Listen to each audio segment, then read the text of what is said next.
What's up guys, welcome back. This is Anime Crossover. You'll be watching What If Naruto was a game developer in Marvel Part 9. Now, let's begin. As anticipated, anything that could go wrong did indeed go wrong. Thor's voluntary arrival on Earth ultimately prevented the conflict with the Frost Giants, which in turn postponed his coronation ceremony as King of Asgard. Despite the slight delay, Odin was quite pleased to observe Thor's transformation. Odin was consistently monitoring Thor's development as he navigated the complexities of the Elder Scrolls Warcraft, having the ability to observe all that transpired across the Nine Kingdoms. Odin found himself quite perplexed as he realized he could not perceive anything in Elder Scrolls Warcraft. It became clear to him that it was merely a virtual world, a construct that did not exist within the Nine Realms, which explained his inability to see something that was not tangible. At a young and impressionable stage in his life, Thor was driven by a desire for recognition, and in Midgard, there was no pursuit more prestigious than sharing his gaming experiences with a vast audience. Upon making this discovery, Thor promptly initiated a livestream session for the Midgardians to witness his remarkable prowess. Odin simply needed to locate a Midgardian who was viewing Thor's stream and access it through that individual's computer alongside her. Initially, Odin felt a deep sense of embarrassment witnessing the future king of Asgard behaving in such a disgraceful manner due to his pride. As time progressed, Thor started to develop a greater sense of maturity. The class he selected was Paladin, which bestowed upon him abilities akin to divine powers of light, equally effective for offense, defense, and healing. As certain in-game missions for Paladins involved assisting those in need, Thor started to discover a new direction for his abilities. Initially, he believed that powers were solely for the purposes of combat and domination. However, after witnessing the turmoil created by those with great strength and observing the gratitude of individuals he healed, Thor started to recognize a renewed sense of purpose. "I will harness the power of holy light to assist as many individuals as I can," Thor stated with enthusiasm during a live stream. Upon his declaration, a radiant golden light descended from the heavens, bestowing a blessing upon Thor that subtly enhanced his skills. This unexpected occurrence astonished not only him but also the 80,000 spectators observing the event at that moment. As they sought to comprehend the situation, Odin was taken aback, having sensed Thor's transformation as well. Upon uttering that statement, Thor exhibited a formidable willpower, further amplifying the strength of his divinity. The entity that was originally recognized solely as the Thunder deity has now begun to manifest a minor light deity, which is gradually integrating with the thunderous essence. In contrast to the Thunder deity, who exhibited a more aggressive and oppressive demeanor, the Light deity presented a calmer and more comforting presence. This difference could lead to confusion for Thor, who was now finding a balance. As Odin sensed the divine powers within his son intensifying, he grew increasingly enthusiastic about Thor's development and paid little mind to the upcoming coronation ceremony. If he were to wait a few more months or even a few years, wouldn't Thor possess strength comparable to his own, along with a more mature and benevolent mindset? At that moment, Asgard would have an exemplary king. Odin chuckled quietly to himself in the throne room. In another part of Asgard, while Odin expressed enthusiasm for Thor's advancements, Loki, having employed certain methods to ascertain Thor's status, was filled with rage. Loki believed that isolating his brother on Midgard would present him with numerous opportunities to ascend to the throne and claim the title of king. However, he soon discovered that reality was unforgiving. Odin never entertained the idea of allowing him to ascend to the throne. In response to this frustration, Loki devised a plan. An informant reported the existence of a formidable titan commanding a vast army in the universe, in pursuit of certain stones, one of which is located in Midgard. Loki perceived an opportunity to manipulate the titan, who harbored fears of his father. He devised a plan to persuade the Titan to allocate a portion of his army for an assault on Midgard, aiming to disrupt Thor's ongoing game and ultimately gain favor with his father. If Thor is unable to mature or become so detached from the game that he ceases to progress, could it be that I am the only viable heir to Asgard? Loki considered with enthusiasm as he initiated communication with his informants throughout the universe. This minor adjustment from Thor is expected to result in the New York invasion occurring several months earlier than anticipated. However, given Naruto's current state, it would not likely present a significant challenge to him. This invasion is poised to serve as a pivotal moment that could enable Naruto to fully dominate the entire population of Earth, as it will instill the belief that power is not merely a luxury, but an essential requirement for self-defense against potential future invasions. Reflecting on the cave he had entered, Naruto found himself deep in thought. Perhaps I should consider taking another look. Naruto contemplated the possibility of saving the Uzumaki country, pondering its existence and the complexities of the timeline in which that world resides. If it is too near the Second Shinobi World War, it will be challenging to rescue them without my direct involvement as Notch or revealing my true identity to assist them, Naruto contemplated. The optimal outcome would involve empowering them to achieve self-sufficiency, fostering gratitude while inciting envy among other nations. This sense of competition could effectively motivate increased investment in Oasis, enhancing their strength. However, I now have a significant inquiry. Should I create a dedicated server for the ninja world? Their culture exhibits significant differences. Considering the ninja world, Naruto contemplated the possibility of establishing a separate server initially, with the intention of merging it at a later stage. I could potentially incorporate the upcoming Elder Scrolls Warcraft races for the ninjas, allowing for a seamless connection between the Ninja World players and the Marvel players. This would enable both groups to access races from each universe, creating a significant expansion for both sides. Naruto began to feel a surge of enthusiasm as he contemplated this idea. In the game World of Warcraft, each faction featured 11 races, significantly more than the 3 races currently available, which could be effectively utilized for future world expansions.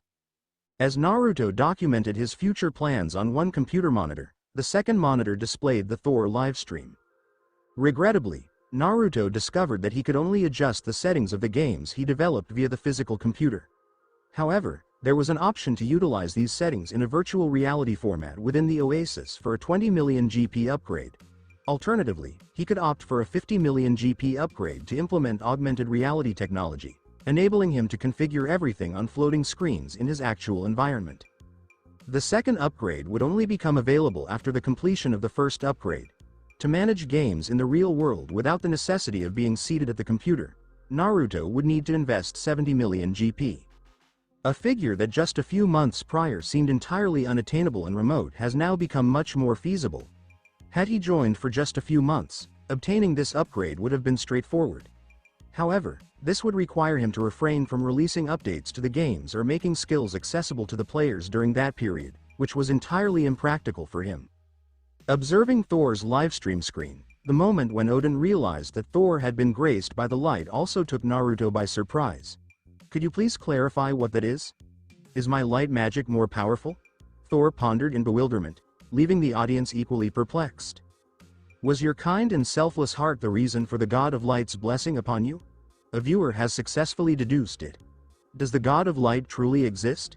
Is it possible that an administrator was responsible for this action? Another viewer inquired. Observing the viewer's reactions and Thor's response, Naruto displayed a smile. In contrast to World of Warcraft, where the God of Light is portrayed as an ethereal concept rooted in belief, Naruto has developed an artificial intelligence that serves as the God of Light. This entity has the capability to bless or curse players based on their actions.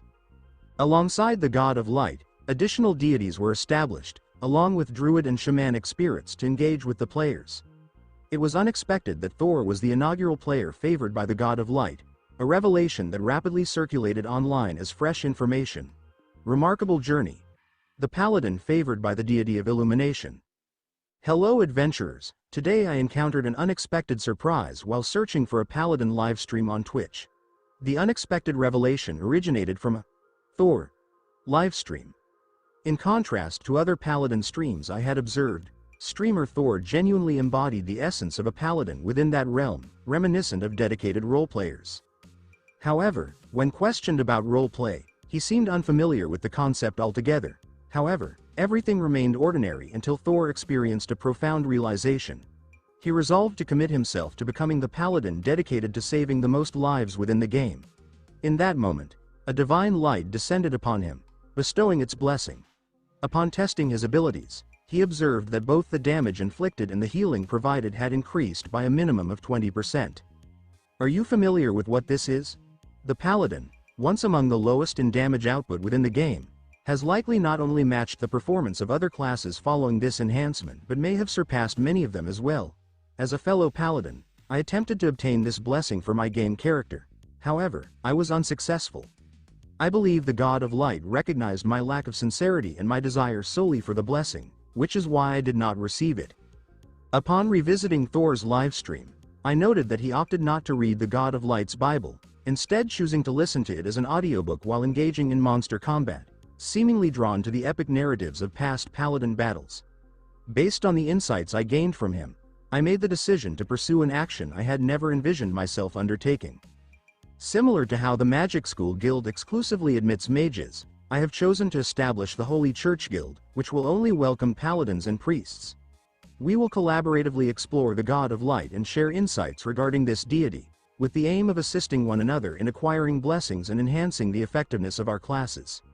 Upon viewing this post, Naruto exhibited clear signs of shock. Although Naruto had introduced the God of Light into Azeroth, he did not foresee that the players would establish a genuine church for this virtual deity. The number of likes on this post indicates a significant interest, with a substantial number of paladins and priests eager to join, all seeking to enhance their strength. The Magic School Guild is already established, and now the Holy Church Guild is emerging. What might the future hold? Perhaps the Dark Church Guild? Naruto mused with a chuckle. However, Naruto experienced an unsettling intuition. As Naruto sought the Dark Church Guild, he came to the realization that this was indeed unfolding before him.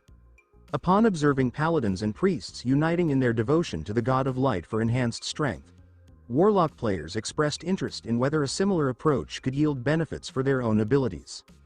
The players from the Dark Church Guild chose to venerate both the God of Darkness and demons, rather than the God of Light. Naruto began to feel a sense of concern. To assess the situation regarding the players' behavior, he logged into his admin account and navigated to the base of the newly formed Dark Church Guild.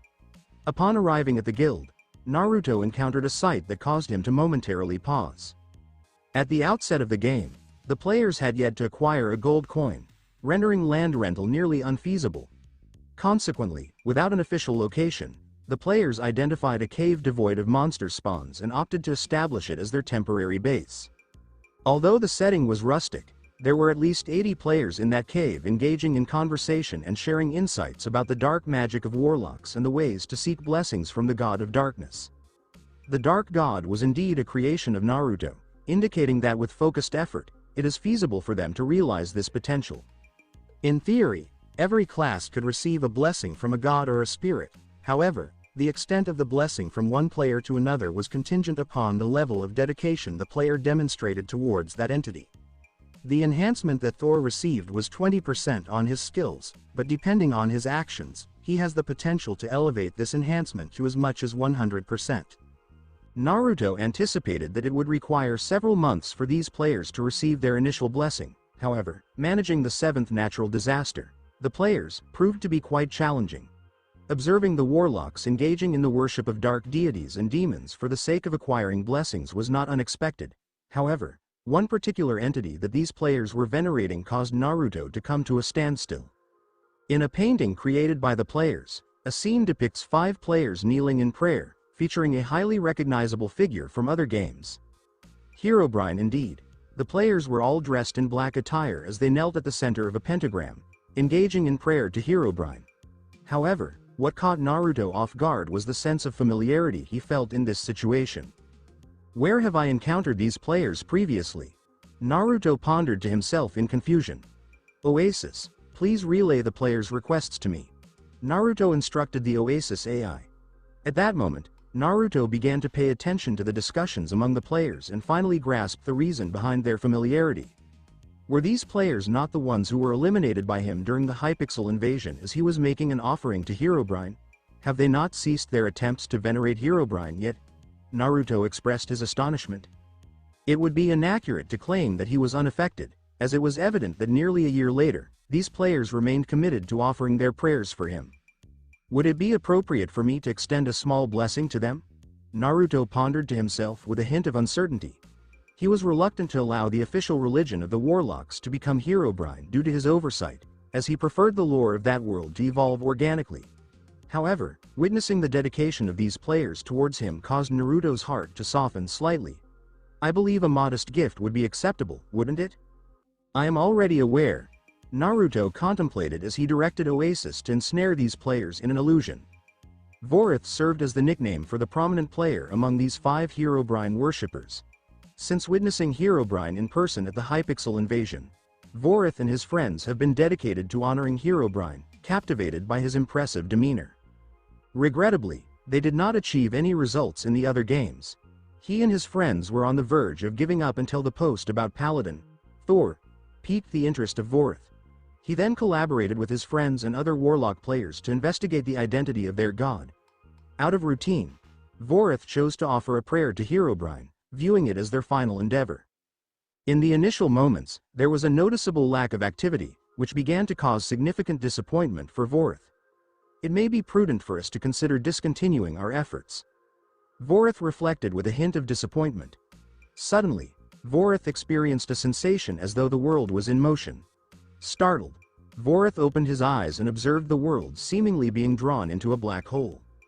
The remaining warlocks were being drawn in, yet they seemed oblivious to the unfolding situation, unlike his 4 companions who were scanning their surroundings in a state of urgency. However, this sensation was fleeting. Within moments, they found themselves in a dark environment. The surroundings were entirely black. The floor, the walls, and the ceiling all merged into a seamless void, creating an impression of infinite space. "What is happening?" one of Vorith's friends inquired, a hint of apprehension in their voice. "I am uncertain," Vorith responded, glancing around with a look of perplexity. Then, unexpectedly, 2 points of white light emerged before them. As Vorith observed the 2 points of light, he experienced a chilling sensation coursing through his veins, accompanied by an overwhelming sense of euphoria. Without hesitation, Vorith knelt on the ground as he let out a scream. Vorith formally introduces himself to Lord Herobrine. Observing Vorith's actions, the other 4 players promptly followed suit and knelt down as well. "Have you all been seeking my approval for an extended period?" Herobrine inquired in a cold and enigmatic tone. Vorith quickly realized that Herobrine acknowledged their presence and smiled in response. "Indeed, my lord, since that day we have committed ourselves to securing your approval." Following Vorith's reply, a brief silence enveloped the room, until Herobrine let out a sigh. "Your dedication has truly taken me by surprise. However, it seems you are seeking the wrong deity in this realm. In Azeroth, my abilities are constrained, as I do not hold divine status here. Nevertheless, given the commitment demonstrated by you 5, I am willing to offer a modest gift. It is imperative that you maintain the confidentiality of our connection. Should any of you disclose my existence to other players, the blessing will be revoked without hesitation," Herobrine stated in a frigid tone.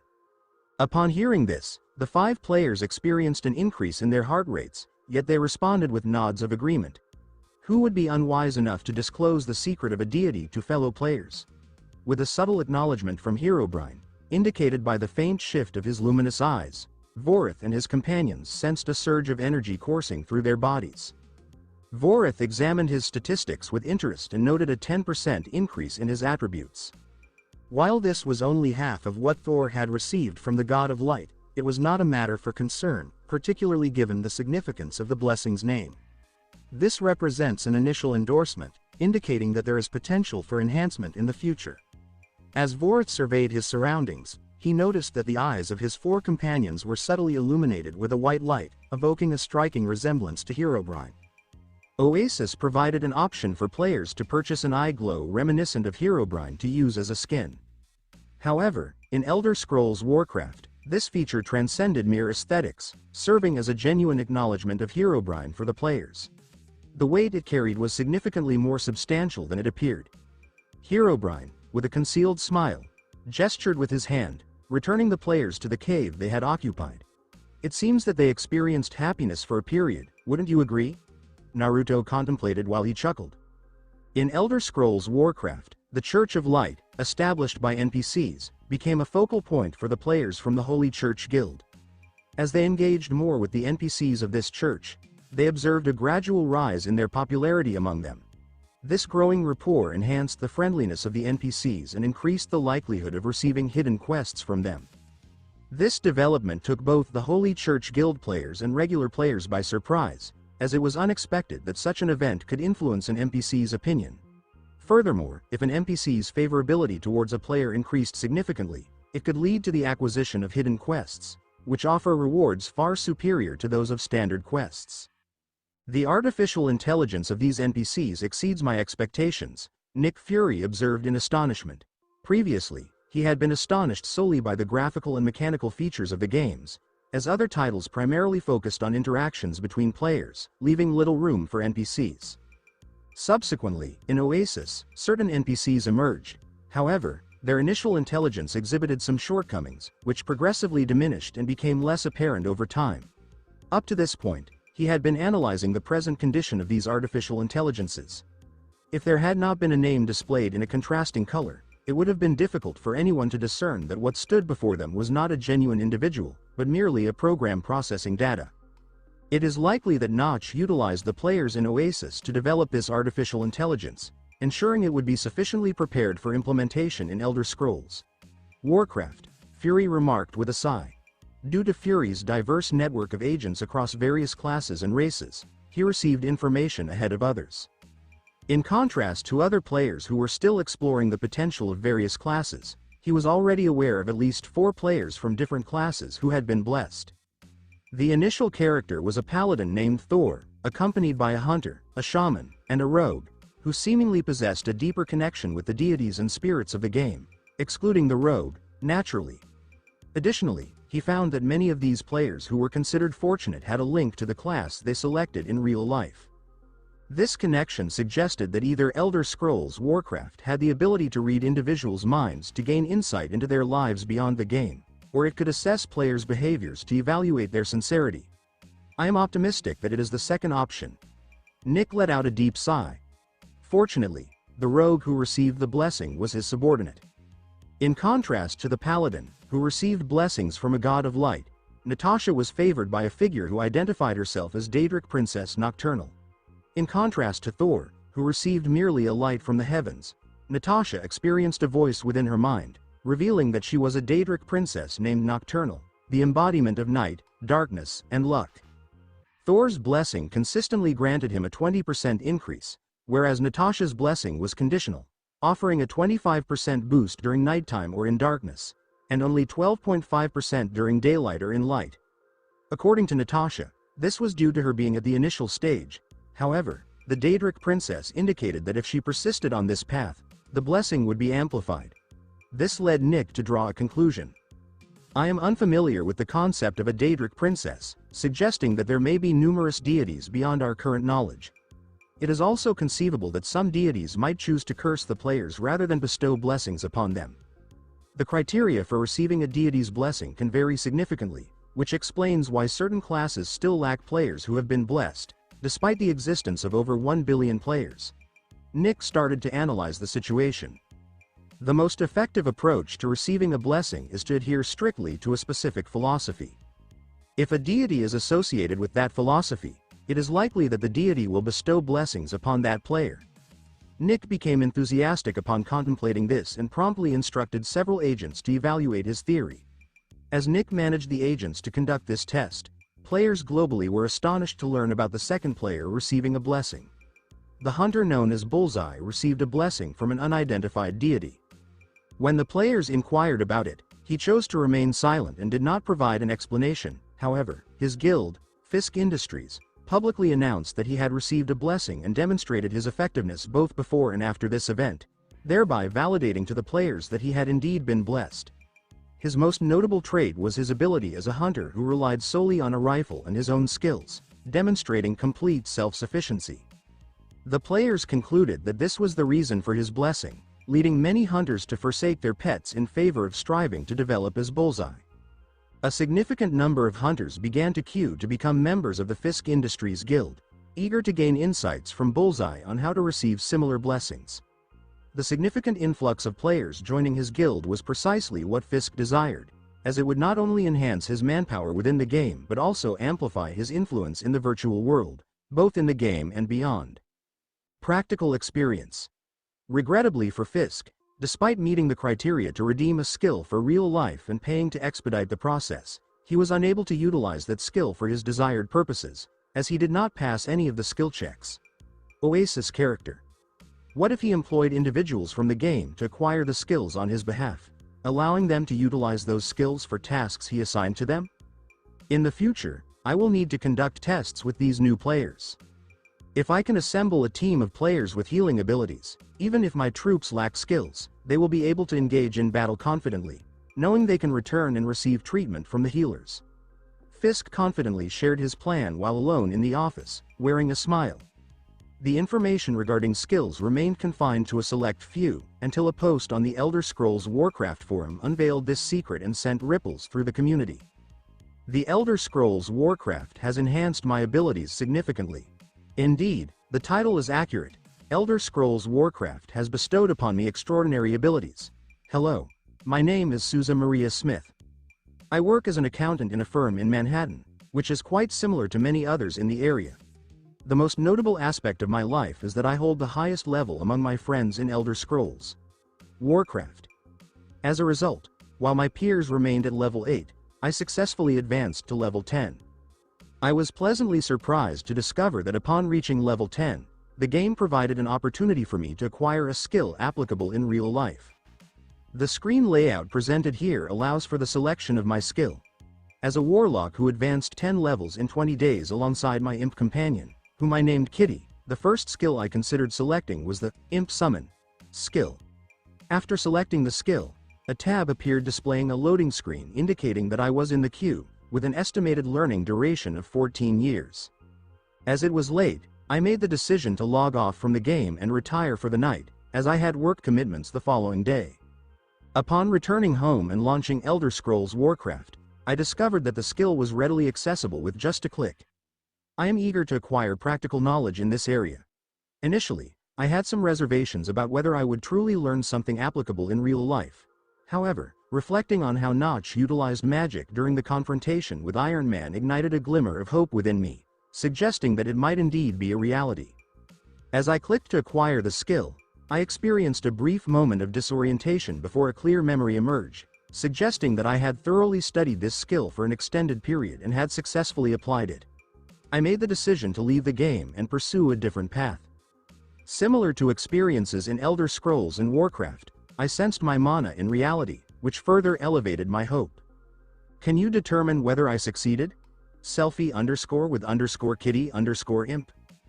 Photoshop specialists, I invite you to examine this selfie I recently captured with Kitty in real life and determine if it is indeed computer-generated imagery.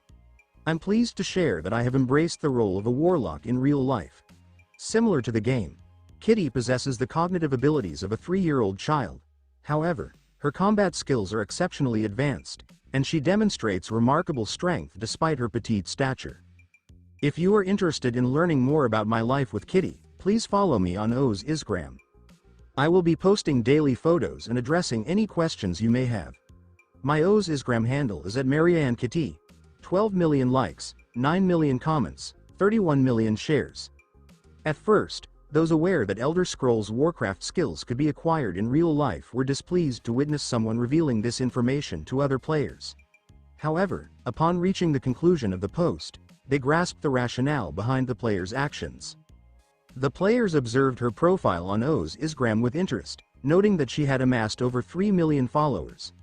Given the substantial amounts brands invest in celebrity endorsements online, this individual could feasibly transition from her formal employment and sustain herself solely through advertising on her profile. It was indeed a strategic decision. It is a strategic decision that other players who have acquired skills in real life have also begun to implement, sharing their insights on the Elder Scrolls Warcraft forum and drawing attention to their Oasis, particularly those players who operate independently. Players globally expressed their astonishment. Have you noticed that it's possible to acquire skills from Elder Scrolls and Warcraft in real life? A student inquired of his classmate at school. Absolutely. I aim to acquire stealth skills in the most efficient manner, he stated in a quieter tone. Envision entering the girls' restroom with utmost discretion. Upon hearing his friend's idea, the boy felt a mix of surprise and envy regarding his friend's ability to acquire this skill. Discussions of this nature were occurring frequently across the globe. Within a matter of days, individuals could be observed strolling along the streets accompanied by imps, alongside those with semi-transparent forms. There were also individuals capable of summoning rain clouds to heal the ill. as well as others who could transform into bears for combat. Certainly, due to the ever-growing queue, the number of individuals possessing skills remained quite limited. Consequently, someone with an Elder Scrolls Warcraft skill would quickly gain notoriety within a city. The visibility of others acquiring valuable skills within the game led to a significant surge in the number of players subscribing to Elder Scrolls Warcraft. Initially, there were 1.3 billion players, and within a few days, that number surged to 2.5 billion, with continued growth observed. Even within affluent circles, the considerable cost of advancing in the skill queue made the application of an Elder Scrolls Warcraft skill in real life a notable indicator of status.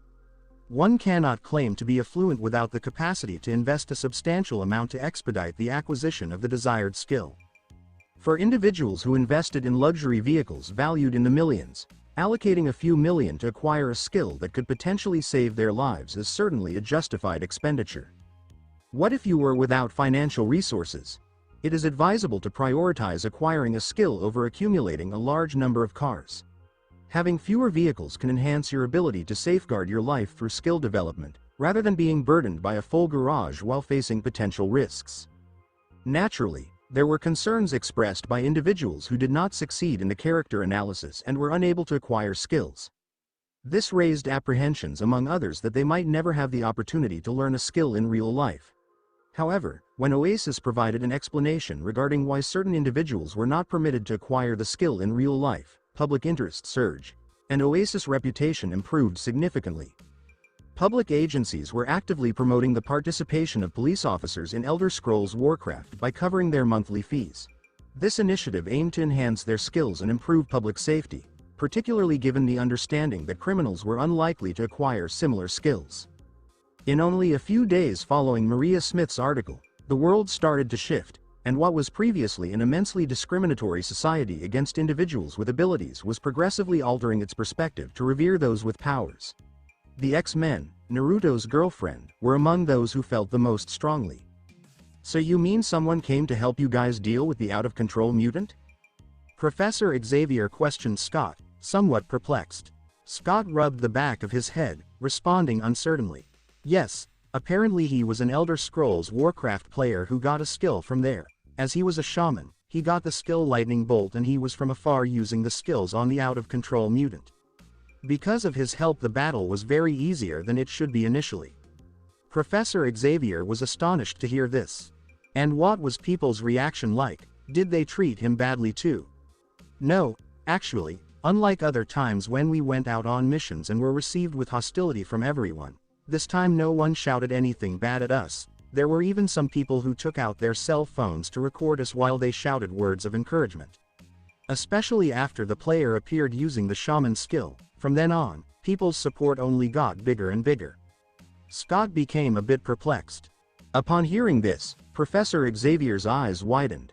As a doctor of psychology, he could easily determine the cause of such a dramatic shift in people's opinions. They are seeing that now they can also get powers like us, so their hostility has changed. What before they saw us with the eyes of a poor person looking at a billionaire, who knew that they would never be on the same level and that they would always be different, now it's changed to like a middle-class person looking at someone a little wealthier. We still have a difference, but it's a difference they can achieve if they work hard. The professor went on to explain. So they'll start seeing us as normal people? Kitty inquired enthusiastically. The instructor shakes his head. I'm not sure, since this is the first time this has happened, but I'm pretty sure the hostility will only diminish more and more as Elder Scrolls Warcraft skills become more popular. Even if the professor's answer was not very encouraging, it was enough to make all of the X-Men thrilled about the change. While the X-Men were ecstatic, one faction was enraged by the rush of new individuals throughout the globe realizing their talents. If this had happened a few months before, this gang would have been overjoyed since it meant they'd receive more warriors, but with the coming of Oasis and Elder Scrolls Warcraft, they realized that the individuals receiving new abilities were not mutants like them, but rather regular humans. Magneto gazed at the reports in front of him with rage. Magneto expressed dissatisfaction with the number of mutants recruited this week, which was less than 15% compared to previous weeks and likely to diminish further. Useless. Only useless mutants agreed to join the Brotherhood. Magneto grew enraged when he realized that the mutants that joined them were simply mutants with insignificant abilities. while mutants with more useful powers chose to wait a bit longer to see. Tell me, why don't they want to join us? What's their response? Magneto questioned Mystique in front of him.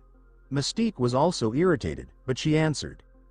They said that the treatment they were receiving from humans was much better than before, and if it continued like this they didn't feel it would be advantageous to join a terrorist group like us.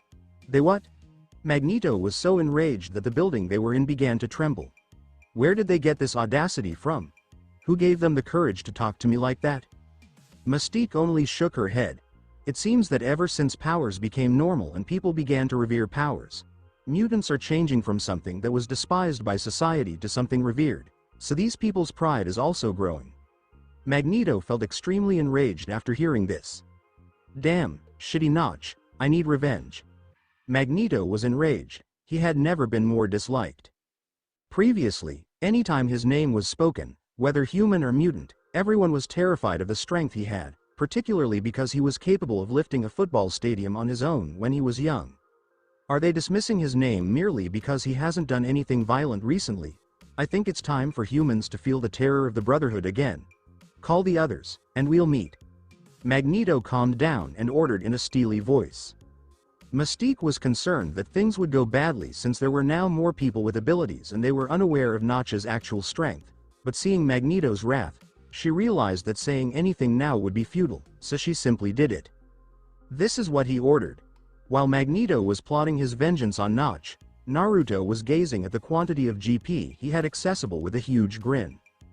2.4 billion players, that is, 120 million GP every month. Ha ha ha, Naruto said, laughing. Naruto was delighted that his previous decision had paid off. Splitting the revenues from the game was the smartest decision I made, since knowing that they might get abilities while playing would entice more players to play Elder Scrolls Warcraft, resulting in even more money for him. The fruits of the investment are ripening. Having 50% of 120 million GP is better than having 100% of 50 million GP. Naruto was chuckling. Even if he only received 60 million GP and spent the remaining 60 million on game development and skill redemption, 60 million was still a large sum. With this money, I can now begin learning the most expensive and truly powerful skills in the system, Naruto joked as he opened his store to see what he might discover.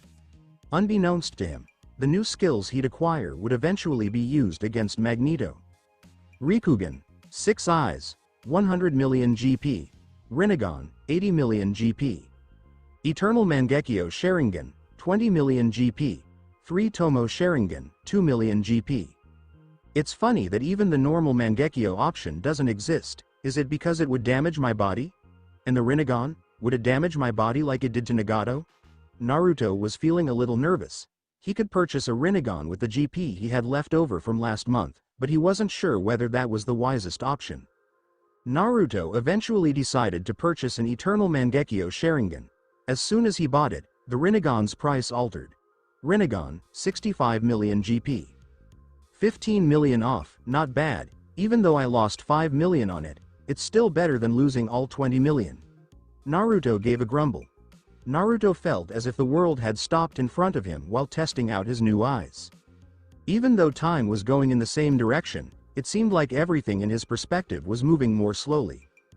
As if someone who formerly viewed YouTube videos at 2x was suddenly compelled to watch them at 0.7x. Even though the time passed in the same manner, his sense of speed had been substantially improved. With eyes like that, I just lack enough speed for my body to be able to keep up with what I'm seeing at that speed, Naruto mused as he inspected his eyes. Kamui? Naruto said in amazement. So my Eternal Mangekyo Sharingan is the same as Obito's Mangekyo Sharingan? With that I won't need to worry about a speed skill, since with the speed perception of an Eternal Mangekyo Sharingan I can easily switch between intangible mode and tangible mode. This has always been a question that left me confused. With the improved vision of the Mangekyo Sharingan, with such powerful eyes it is not simple to see some change happening in front of him and activate or deactivate this ability instantly. Naruto was baffled. Unlike Obito's Mangekyo, Naruto's was an Eternal Mangekyo Sharingan, which enhanced Naruto's vision, both in terms of temporal perception and the speed with which Kamui's skills could be used, as well as the usage of Susanoo. With the skills I've already learned, I'm practically a complete wizard, with a fragile body and extremely oppressive spells. With Occlumency and the Sharingan I'm practically immune to mental attacks. With Susanoo I can completely defend myself from most attacks. Which gives me great protection for my body.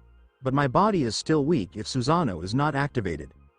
Naruto began to consider that the ideal would be to get Rikugan, since he could practice Limitless to achieve infinite, much like Gojo Satoru.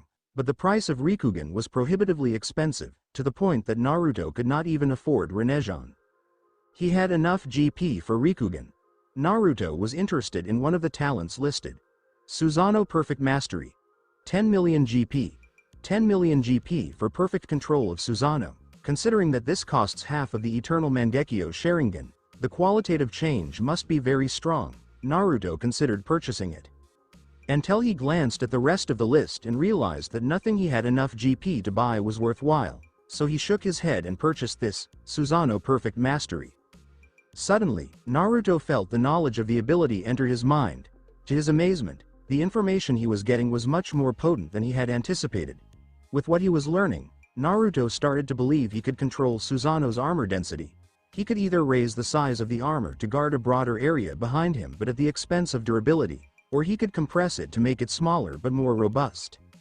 But what interested him was that compressing the armor to stay the size of his regular body boosted the armor's resistance many times while increasing the cost just little, so Naruto decided to try it. Naruto found the solution he was looking for in a matter of minutes. With the gorgeous samurai armor of brilliant blue energy around his body, he thought he could manage it to remain active for at least 4 hours with the mana he possessed. Of course, depending on the spells he employed, this time may be reduced, but Naruto felt much more at ease now that he had a technique to defend himself. The activation duration of this condensed version of Susanoo was just 1 second, but since Kamui was instantaneous, Naruto was not concerned about being susceptible during that 1 second of condensation. Unfortunately, Naruto, like Obito, would be unable to strike while in intangible state. But, since his eye was an Eternal Mangekyo Sharingan rather than a regular Mangekyo Sharingan, Naruto was able to teleport while intangible, which solved the great majority of difficulties. Great, with this form of defense, I can just save my GP to buy more expensive items the next time I go shopping, Naruto said as he crossed his knees and entered the Oasis. To his astonishment, instead of the vibrant and cheerful environment that the players were used to, a tense attitude prevailed this time. Confounded, Naruto saw that everyone was staring at the news screens surrounding the hub and was taken aback by what he saw. You don't have the courage to come, Notch? Are you really going to let a player in your game die in front of you like a coward? Who will have the courage to get powers in your game if they become targets? A man in a red outfit was floating hundreds of meters in the air on top of a metal disc while holding a woman by the arm, leaving her hanging in such a way that if he opened his hand slightly, she would fall to her death. Despite his age, Naruto recognized him right away. Magneto, Oasis, who is that woman? Naruto said in a chilly tone as his eyes grew crimson without his knowledge. Maria Smith, a member of Oasis since the launch of Fortnite, currently in the top 40 of Elder Scrolls Warcraft players with the highest level, was one of the players who rescued a warlock skill for real life. Skill rescued. Summon Imp.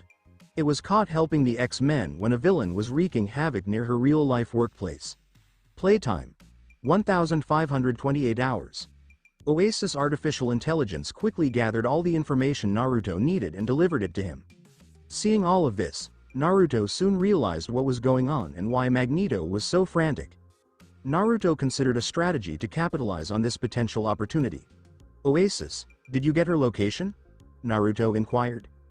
The last time she logged into Oasis was at her house, but she's not there right now. Analyzing the people close to Magneto, the location shown in the broadcast, who was next to him, and where this broadcast is coming from, it was possible to plot an estimated location. The coordinates are.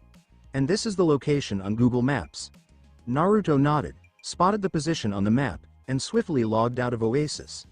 It was time to prove to the world that Notch was there for them. What's up, Notch? I'll just give you 10 more seconds. If you don't come up here in 10 seconds, that lady will perish in front of the whole world. Magneto laughed as he started to let go of the woman's hand. Maria begged Magneto not to let go of her, but he disregarded her pleas and proceeded to release her. Until 7 seconds later, the area 30 meters away from Magneto started to twist. Despite the fact that it was night, Magneto was still alert and aware of what was going on in front of him. Magneto was perplexed when he saw that in less than a second, the previously empty space had been transformed into a guy with long black hair, a black costume, and red eyes. Since when did he have these crimson eyes? Magneto thought, but he kept his astonishment hidden from Notch. So you finally had the bravery to come up here? Too bad it took you so long. Magneto chuckled and let go of Maria's hand, forcing her to collapse. When Notch came, Maria and the viewers were ecstatic, but when they saw Magneto let go of her hand, dread overtook them. Mainly from Maria, who was aware that her body was falling and that she would strike the earth in a matter of seconds, dissolving into a paste of flesh. Maria instantly felt her body getting lighter, the pace at which she was falling reducing, and the direction of the fall altering. She was going straight towards the earth previously, but now she's moving diagonally towards Notch, till she stops falling and begins ascending towards him. Magneto and the audience were astounded to observe that with a simple wave of Notch's hand, the course of Maria's descent shifted, and she was even flying in the same direction he was floating. Maria glanced around and realized she was truly climbing. The closer she came to Notch, the more secure she felt, and Notch, with a tiny grin on his face, used one hand to control the air surrounding Maria, causing her to float toward him, utilizing the wind element control he gained in the world of Avatar, while the other hand stretched out and clasped Mary's hand. "I'm sorry for putting you through that," Notch said as he made her vanish in front of everyone. Magneto realized something when she vanished in front of Notch with the same alteration of space as Notch's arrival. Magneto analyzed Notch's powers, noting that he had the ability to move across space like the Nightcrawler, maybe even more effectively. He had previously evaluated all of Notch's talents before beginning this assault, but he wasn't sure whether the skills Notch had shown were all he knew or if he was concealing anything.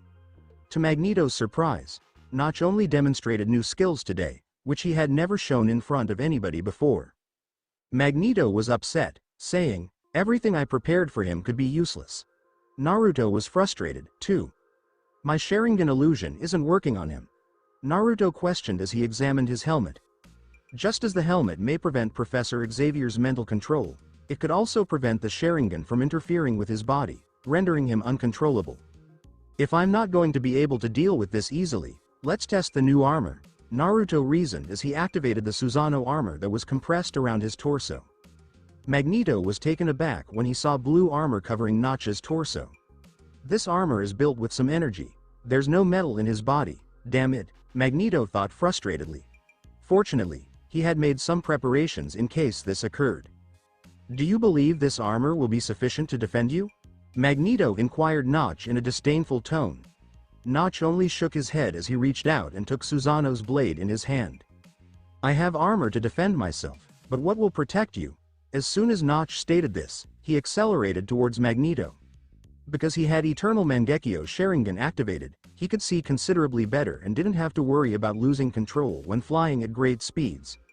His main flaw was that he couldn't achieve great speeds on the ground, but because Magneto preferred to battle in the air, Naruto just grinned and liked it. When Magneto saw Notch's speed, he understood he needed to act quickly. Magneto extended both hands forward, causing the metal beams he had planted there before to start hurtling towards Notch.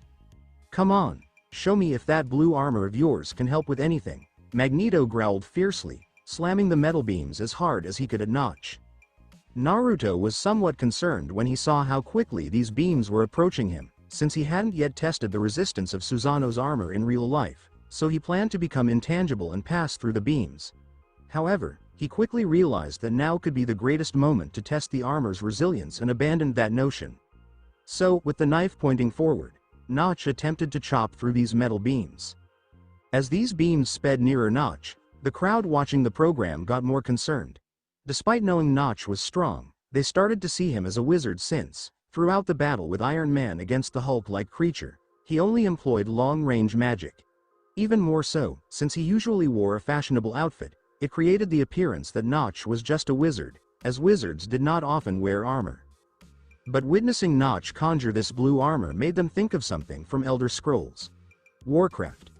A player discovered a magic book in an old cave, which had the heritage of a summoner wizard, a class that did not previously exist in Elder Scrolls Warcraft, and was the first occult class discovered by players in the game. So far, the player has only been able to call wolves and a sword. However, the summon's appearance was quite similar to Notch's armor and sword. Is Notch also a summoner? The player who discovered the summoner class in Elder Scrolls Warcraft posted a post on the forum while watching Notch and Magneto fight. As everyone watched, the metal beams eventually reached Notch, who just pushed his sword forward with all his strength with the aim of severing it. Magneto and everyone else watching the program were taken aback when the blue sword in Notch's hand effortlessly sliced through the metal beam. No one realized Notch had slightly upped the mana he spent on the sword to guarantee it could cut through the metal beam.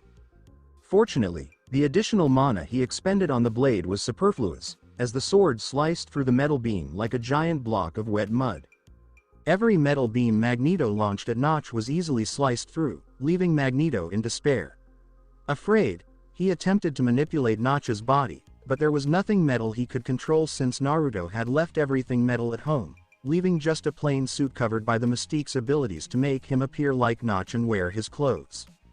Magneto became more frantic as the metal beams failed to stop Notch from approaching him. "Hang on," he yelled as he lifted his hand, begging Notch to halt for a second. Curious, Notch paused and stared at Magneto, but kept his sword lifted and directed at him. "Why don't we join forces? With your capacity to provide abilities, you can make mutants even more strong, and we can all rule the planet together." Magneto attempted to speak in a magnificent tone, but Notch's blade was close at his neck, making him feel intimidated. When Notch heard this, he chuckled and shook his head. "Are you truly a fool? Do you believe that taking over the globe would make you the most powerful guy in the universe?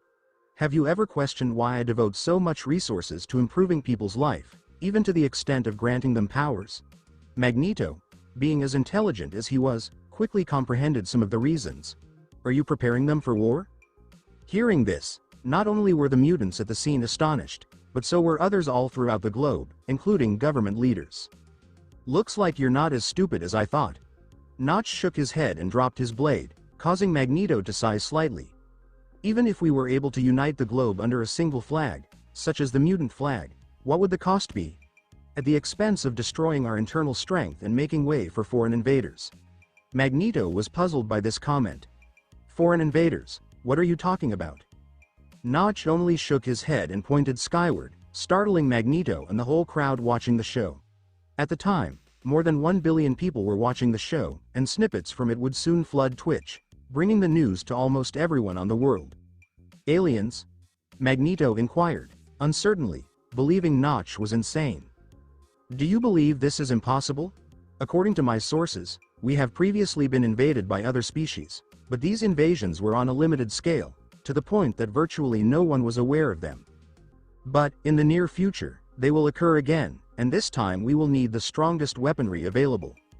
That is why I am providing individuals the strength and chance to protect themselves against all of this, rather than relying on others to look over their life." Notch eventually explained as he dematerialized his armor's helmet, revealing his head with a serious face. Seeing Notch in that blue spiritual armor with such a lovely and serious expression would immediately become millions of people's mobile phone wallpapers all across the globe. Naruto truly felt he could persuade Magneto since he had always viewed Magneto as a knowledgeable leader for mutants. But Magneto's terrorist side was already out of control. Magneto was already becoming insane and disregarding the repercussions of his deeds, maybe because of his age. That's because Naruto witnessed with the Sharingan a little movement of Magneto's fingers and a small coin flying out of his pocket towards him. However, although this coin looked to be traveling at breakneck speed to the naked eye, Naruto's Eternal Mangekyo Sharingan saw it moving at a glacial pace. Naruto triggered Kamui and sent his body to another dimension, leaving just the illusion that he was present. Notch said quietly, knowing there was no longer any purpose to speak with Magneto. "Oasis, disable transmission." Naruto just let the coin travel through his skull since he trusted Oasis and knew his command would be fulfilled, which caused Magneto to widen his eyes in amazement before turning into agony. Magneto glanced down, puzzled, and saw Notch's blue sword embedded in his stomach, while the guy maintained a neutral expression. "So you're like me," Magneto expressed remorse. When he heard Notch's extremely sweet words, he assumed that, despite his great authority, he would be a good and dumb guy like Charles, acting entirely in compassion and hypocrisy. However, after seeing the guy murder him without batting an eye, Magneto knew that the worst thing he had done was resolve to go against this man. Magneto was irritated as he reflected on his dumb plan of attempting to murder Notch and surrendering if it failed, since he had not expected Notch to have the bravery to kill him in the same manner, and now he was suffering the price. The internet broadcast ended before the viewers could witness Magneto's currency assaulting Notch, so they were unsure what would happen. However, Magneto's mutant followers at the scene saw their leader's assault on the man who behaved like a god, and even worse, they watched how his attack failed and how the guy easily took vengeance by murdering their leader without trouble. At that point, the only sound they heard was Notch's sword being drawn from Magneto's abdomen as the man's flesh was sliced. "I'm not Charles. Eric, if you decided to do something to me, you will pay for it, simple as that," Notch stated as he reached out and pulled Magneto's corpse into Kamui's space, as he had an idea that may be beneficial. Looking at the mutants below, Notch recognized several familiar faces from his former world's films, but these individuals had no worth at this time. The only person he was searching for was Mystique, but knowing that locating her would be more impossible than finding a drop of water in an ocean, he just gave up. Waving his hand, he unleashed a strong stream of fire on the computer and electrical equipment that the mutants were using to broadcast, destroying everything. Naruto just nodded before vanishing into a swirl of air, assuming that whatever had been sent to the cloud had already been removed by Oasis. When Notch vanished, the mutants on the scene could finally breathe normally. They had been experiencing pressure that made it difficult to breathe since Notch first arrived, but when they watched Notch slay Magneto in front of them, all of that strain increased by tenfold. Did he really kill Magneto? A shocked mutant eventually spoke. Yes, and he didn't have any difficulty with it. Another mutant sighed as he considered what to do next.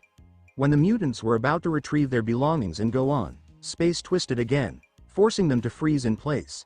He returned to complete the job. Everyone expected Notch to come back and murder them all. To their amazement, Magneto appeared out the vortex instead of Notch. When they saw Magneto in front of them, as if nothing had occurred, they assumed it was an illusion. However, as Magneto glanced at them, that sensation vanished instantly, since their commander was known for his arrogance. "Eric, is it really you?" a young mutant inquired curiously. Magneto recognized the little mutant and groaned, shaking his head.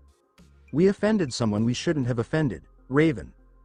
When the young mutant heard Magneto address him as Raven, he realized he was dealing with the same Magneto he remembered. The mutant's skin became blue in an instant, and his physique transformed from male to female. Mystique realized that only the actual Eric would be able to tell it was her, so she relaxed a bit, but her doubts remained. Luckily, he was still wearing his regular helmet, so she knew he wasn't being controlled by anybody. "What happened? Weren't you dead?" she inquired, puzzled. Magneto started to hover down to ground level, approaching Mystique and responding in a voice loud enough for the other mutants to hear and comprehend. "I nearly died, but that man's healing power cured me entirely. He transferred me to a location where I could view the cosmos, how many planets had life, and how many worlds had been destroyed due to human hubris. I finally understood what he meant," Magneto said as he directed the mutants' eyes to the sky above them. Because it was dark, there were hundreds of stars in the sky, and the thought that any of them may have life on their planet made Magneto feel tiny. Magneto's words stunned and perplexed not just Mystique, but all of the mutants surrounding him. "If we are so insignificant in the universe, what should we do? Does our struggle still make sense?" Mystique expressed her confusion. This query echoed the sentiments of many of the mutants surrounding her, since the only thing that held them together was the prospect of ultimately defeating humans and dominating the Earth in retaliation for everything they had gone through. "But what's the purpose of conquering the globe if they may be destroyed at any time?" Magneto grinned when he heard this. "I asked Notch the same thing, and you know what he told me." "What?" Mystique inquired, prompting the mutants to glance at him strangely. "Just live, as everyone will have powers. Discrimination against mutants will only decrease from now on." Magneto spoke casually, leading several mutants to be enticed by the concept. But a lot of them still had their brows wrinkled. Mystique snarled fiercely, "We are warriors. You know this better than we do, Eric. We don't give up everything and live like a normal person." Magneto's grin became even bigger. "Yeah, that's what I told Notch, and he told me the answer." "What was it?" Mystique inquired, a bit annoyed by how mysterious Magneto was being. Eric's voice got louder and louder as he said, "If you want to keep fighting, then fight, but instead of fighting each other, use games to learn and get better. Use this knowledge to fight against foreign enemies. The planet will be invaded, and only warriors will have the courage to stand up and defend the world. When this is all over, those who stood up will be the new heroes of that world. Isn't that what we wanted? From the start, we wanted power, fame, and glory. Everything is within our reach. We just have to reach out and take it," Eric remarked as he extended out his right arm and held something unseen in front of him. This sight made most mutants' hearts race as they thought about how the regular people would worship them as they became stronger and stronger. Other mutants weren't as pleased, but they were simply glad to see that they may be able to be seen as regular people again and treated properly by society. All of Mystique's worries went gone when she saw how ambitious Eric was. She realized that only the Eric she knew could dream of anything so big. They didn't realize that anything Magneto saw about other worlds wasn't genuine. There was a red sign in the middle of his mind that turned and changed the way he thought from then on. Naruto possessed 2 eternal Mangekyo Sharingan, which made it considerably simpler for him to change Magneto's thoughts once he took off his helmet. Obito had just 1 Mangekyo Sharingan and controlled the 4th Mizukage for years. Naruto had a lot to gain by controlling the man who was known to be the most dangerous terrorist in the world. For one thing, Magneto had a lot of money, and for another, it would make the world safer while Naruto focused on other worlds. With Magneto's strength and the mutants he controlled, the planet's security would be greatly improved. Naruto was able to heal Eric easily by spending a few million GP and learning a priest skill. He was getting a lot of GP every day, so these few million GP he spent didn't mean much. Now all Naruto had to do was cope with the fact that no one else knew what transpired in his battle with Magneto. Naruto saw on the Oasis forum that millions of people were looking at what had transpired and were wondering about what had happened. It seems that most individuals merely spoke the truth about what occurred, but some people still attempted to make up lies to hurt Notch and Oasis' reputation among the other players. These people made a bad choice when they tried to use Oasis's social network to talk bad about it. As soon as they posted made-up rumors or posts that were meant to hurt Oasis, their posts were blocked and they were given a warning that they would be banned from the forum for 3 days. Some businesses even attempted to change other people's posts and use their accounts to publish them, but all of these postings were banned, no matter what changes were made. Only the truth was posted. Oasis forum was different from other social networks since it didn't only filter certain terms. Instead, Oasis's artificial intelligence analyzed all messages before they were published, so no fake news could get through. A few weeks ago, when the players found this out, most people began utilizing the Oasis forum to read the news and find out about what's going on in the world. They knew they wouldn't fall for false news there. Many news firms across the globe also utilized Oasis forum as a place to publish their news since they saw that it could reach a lot of people. However, more than 80% of companies were barred for a few days after posting the fake news that they usually posted. A mutant terrorist organization targeted an Elder Scrolls Warcraft player with the goal of taking them prisoner to deal with Notch. See more. Notch himself went to rescue player from Elder Scrolls Warcraft. Is it risky to play Elder Scrolls Warcraft? These were some of the things that came out during Notch's fight with Magneto. However, since there was no fake news, Oasis's AI didn't hide any news that was bad about Elder Scrolls Warcraft, as it was all real. But a fresh post quickly took over the top of the Oasis forum and Twitch. Press conference with Notch. A few players promptly clicked on this out of curiosity. There will be a press conference at Hub 00 in 28 minutes and 12 seconds. There is no restriction on capacity. The players quickly figured out that the time was winding down and that it was a countdown. They wanted to join in, but when they glanced at the hub's number, they were puzzled. Is there a Hub 00? A player inquired in surprise as he read the hub number again. Yes. A hub with the number 00 has just appeared at the top of the hub's list. Another player on the side stated in astonishment, because he knew that there were only hubs 01 to 72 a few minutes ago.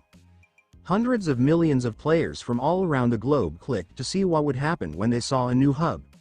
People who didn't know what was going on clicked, too, since they were fascinated about the new hub that emerged out of nowhere. When the players entered the new hub, they saw that it was only as big as a conference center and could hold up to 100 people, which was different from the hubs they were accustomed to, which were the size of cities.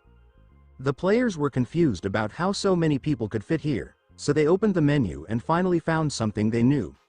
Hub 00-4.423. This hub is split into instances, just like the Fortnite final. The players who were in the Fortnite Championship final quickly figured out what was going on and described it to the players who didn't comprehend surrounding them. When the timer hit 0, 2 individuals came up on stage at the conference center. The first person to come in was a guy everyone knew. He had long black hair, crimson eyes, and a black suit that suited him wonderfully. There was a very famous name over his head, Notch. There was a lady next to Notch that not many people knew. They simply saw how much she looked like the woman who was being taken hostage by the terrorist. Maria. The players were quite happy to see her name and find out that she was still alive. When the two walked in, the millions of attendees of the convention center hub erupted in cheers. Notch waved his hand at the visitors with a courteous grin on his face. They were really happy because they thought Notch had glanced at them. Notch went to Maria and said, "Good evening everyone. I think tonight is a lot busier than you thought it would be, right? Especially for you." Maria shook her head in denial and stared at Notch. She was still quite confused about what to do next to this legend who was next to her. She had met Notch in real life, unlike other players who just thought of him as a mythical character in the game. He was just as attractive as in the game, and he rescued her from the terrorist like a beautiful Prince Charming. Maria's heart was racing with so many different sensations that she didn't even know how to behave properly. But when the players saw how she was behaving, they immediately thought it was PTSD and was even more scared. Notch shook his head and remarked in a mournful voice, "I see that the players are worried. I think you're very worried about the risks of using the Elder Scrolls Warcraft's powers in the real world and what happened to Maria happening to you, right?" Notch could see all of the hubs at once, even if he wasn't in any one of them at the same moment. He could switch to whatever hub he chose right away. Naruto didn't want to have to do this by hand, so he let Oasis AI decide which hub he would view at that time depending on how relevant what was going on there was. "I'm sorry about what happened to Maria. I never thought that terrorists would use the Elder Scrolls Warcraft players to try to get to me or even get to me. Even though I've been through a lot of hard times since we built Oasis, I never thought that one of those hard times would be something like what happened today. Thank goodness nothing bad happened and Maria was safe," Notch said. The players thought Notch's argument made sense since who would think that terrorists would abduct players and use them as blackmail to get him to show up? As payment for something like this happening to you. Notch stated as he turned to Maria. "We at Oasis will give you VIP access to all Mojang games, a lifetime subscription to Elder Scrolls Warcraft, and $100,000 in credits that you can use to buy anything you want in Oasis, whether it's virtual goods or real goods from stores that have branches at Oasis." Maria was astonished when she heard this. This was more than what she made in a year. "Thank you so much, Notch," she murmured with tears in her eyes as she moved to bow to him. But he quickly rushed to her side and gripped her shoulder, preventing her from bowing. "No need to thank me. This is just an apology from the whole company to you, and we'll send it to everyone around the world." Notch stated this as he turned away from her and spoke to the crowd. "Don't try to hurt our players against their will just because they play my game. The fate you will face will not be good at all." When Notch stated this, his face grew frigid, and the crowd in all the conference halls clapped. Magneto may not think anything horrible occurred, but the Sharingan controlling Magneto's free will in his head was a major hint that these people's fate wouldn't be good. Naruto told Oasis to do something in a chilly voice as he left the conference center. "Oasis, find players who plan to take advantage of Notch's kindness to try to get money like Maria, and as soon as they do, ban all of their accounts." "Yes, sir." 349 persons were found to have this aim, and this number keeps going up. These persons are all on the watch list, and if they attempt to put this notion into action, they will be blacklisted right away. It's likely that only 13% of those individuals will have the guts to do it, while the other 87% will want to but probably give up after watching the other 13% get banned and complain on the forum. Naruto nodded with pleasure as he dematerialized from the game and went back to his room. Well done, Oasis. He had a computer in front of him that he used to make games. He got money from Elder Scrolls Warcraft and used it to make the games seem much more authentic. Naruto spent less than 1 million GP to make Minecraft in the first place. Then he put in over 1 million GP to add more mods, new features, new biomes, animals, and monsters. This completely changed the game and brought back old players as well as millions of new Oasis players. Minecraft, which had been stuck at around 100 million copies sold, has suddenly sold 300 million, bringing Naruto another $4 billion, not adding the money from VIPs and servers. Minecraft's revenue exploded, making a big profit. Of course, one reason so many more players came to Oasis was because everything was linked. When new players saw others chatting about Minecraft and the Minecraft shop on hubs, they were fascinated. Parents thought Minecraft was safer for kids than Elder Scrolls Warcraft, which had realistic monsters to kill, or Fortnite, which had guns to kill other players. Even though kids could still kill monsters in Minecraft, the game was all square and seemed safer for kids. The parents ultimately allowed their kids play Minecraft since their kids were demanding to play Oasis too. Minecraft was beginning to have a lot more kids than adults, much as Naruto's Last World. Adults still played, but it was hard for Minecraft to get their attention compared to Elder Scrolls Warcraft. To get kids' parents to let them play more, Naruto took an idea he saw on Roblox in a past life and made an account with parental controls.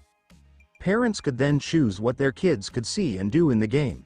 They would also pay a monthly fee to give their kids some in-game credits so they could buy some skins. Parents thought it was a good way to educate their kids how to handle money, while kids thought it was a good way to get free skins every month. In the end, Naruto got the most out of it. Naruto saw that even though the number of Fortnite players fell down when Elder Scrolls Warcraft came out, the players who went out to play Elder Scrolls Warcraft were still playing Fortnite a lot when they were traveling on Elder Scrolls Warcraft, which had lengthy trips. It was a terrific method for players to pass the time on lengthy flights in Elder Scrolls Warcraft, especially because Fortnite is free to play. Naruto also spent a few million GP on Fortnite to create a new game map and a tale with some NPCs about an invasion of warriors from the past. This was to keep these players from becoming bored with the game.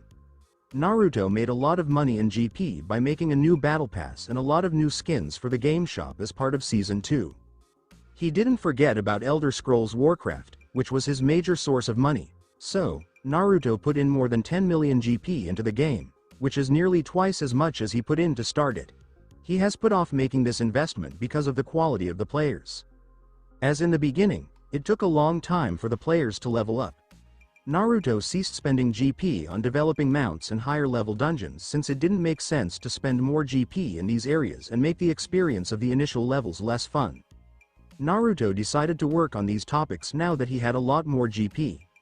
Naruto realized how long it was taking the players to go throughout the globe of Azeroth since the map size was so big. He then decided to reduce the level for the players to unlock the horses. Naruto checked the player list and found that the highest level player was level 14 and the average player was still level 8. Naruto thought, I can make the mounts unlock at level 20, just like in Mist of Pandaria. Then he went back to work. Naruto chose not to modify the mounts from the original game, much as in World of Warcraft, where each race has its own ride. Naruto thought that these mounts were a touch too prevalent compared to the ones that players may obtain later by killing monsters. Players would be really thrilled to finally receive a mount at level 20, but when they saw a higher level player with a finer mount, they would be envious and their mount that was previously so amazing now appeared a bit too plain. This would make more players desire to farm to level up and grab the best horses in the game. Mount collection was my favorite element of the game. Who would have guessed that I would be designing mounts for players to acquire now? Naruto kept working on the mounts and interiors of the dungeons while laughing. Most of the dungeons had the same look and feel as the original dungeons, but Naruto had to change some monsters so that they wouldn't be too weak against players who got skills from other classes. He also had to make some new dungeons to deal with these players, using some Elder Scrolls themes. While Naruto was working on these new game features, a very famous player attained level 10 and learned a game skill in real life. Sadly for this player, the current line was many days lengthy, and he didn't have the patience to wait that long to learn it. The player didn't think about it much and soon placed a few $1 million into the game to buy the skill he wished to master in real life. Tony Stark was astonished to hear that he could learn magic while playing a game. He could feel the new knowledge entering his consciousness. Tony was astonished when he saw the sheep in front of him. Did it truly work? Are you kidding? He questioned. The sheep in front of him was similarly astonished. It looked about and saw that it was considerably lower than it had been before, and it started to lose hope. The sheep became mad and went at Tony, headbutting him. But since this sheep's heads weren't as strong as genuine sheep's, they looked more like Tony. He was begging for love instead of attacking. Tony was a bit frightened as he looked at the sheep again. Calm down, Happy. From what I remember from the game, this magic only lasts for 1 minute. Just wait a few more seconds and you'll be back to normal, Tony said, trying to seem calm, but inwardly he was just as scared as Happy, who Tony had converted into a sheep. It seems like Happy really did calm down a bit after hearing Tony's explanation and opted to watch his own body as he waited for time to pass. Tony was also looking at his own body and attempting to figure out how mana functioned in the real world while Happy was trying to figure out what it was like to be a sheep for a few seconds. Tony was a level 10 mage, so he was already quite adept at controlling his body in the game. He even attempted to feel mana in real life as he did in the game once, but he didn't know he was in real life and didn't feel anything. But Tony could feel the mana in his body vividly once he discovered Polymorph from Elder Scrolls Warcraft. My mana is the same as a level 10 player's, Tony said, but it feels like I took off all my clothes and only had the full mana that my naked body would have. He was trying to feel how much mana he had, which was being made every second. In Elder Scrolls Warcraft, there was an emblem that displayed the player exactly how much mana they had. In real life, this was simply a basic sensation. Could you buy things from the game and use them in real life? Tony thought about this with some excitement, since having wizard armor beneath his Iron Man armor would be quite helpful for him as additional protection. Looks like my mana is only coming back at a rate of 0.1% every 10 seconds. That's a very slow rate of regeneration. Why is that? Tony was a bit perplexed.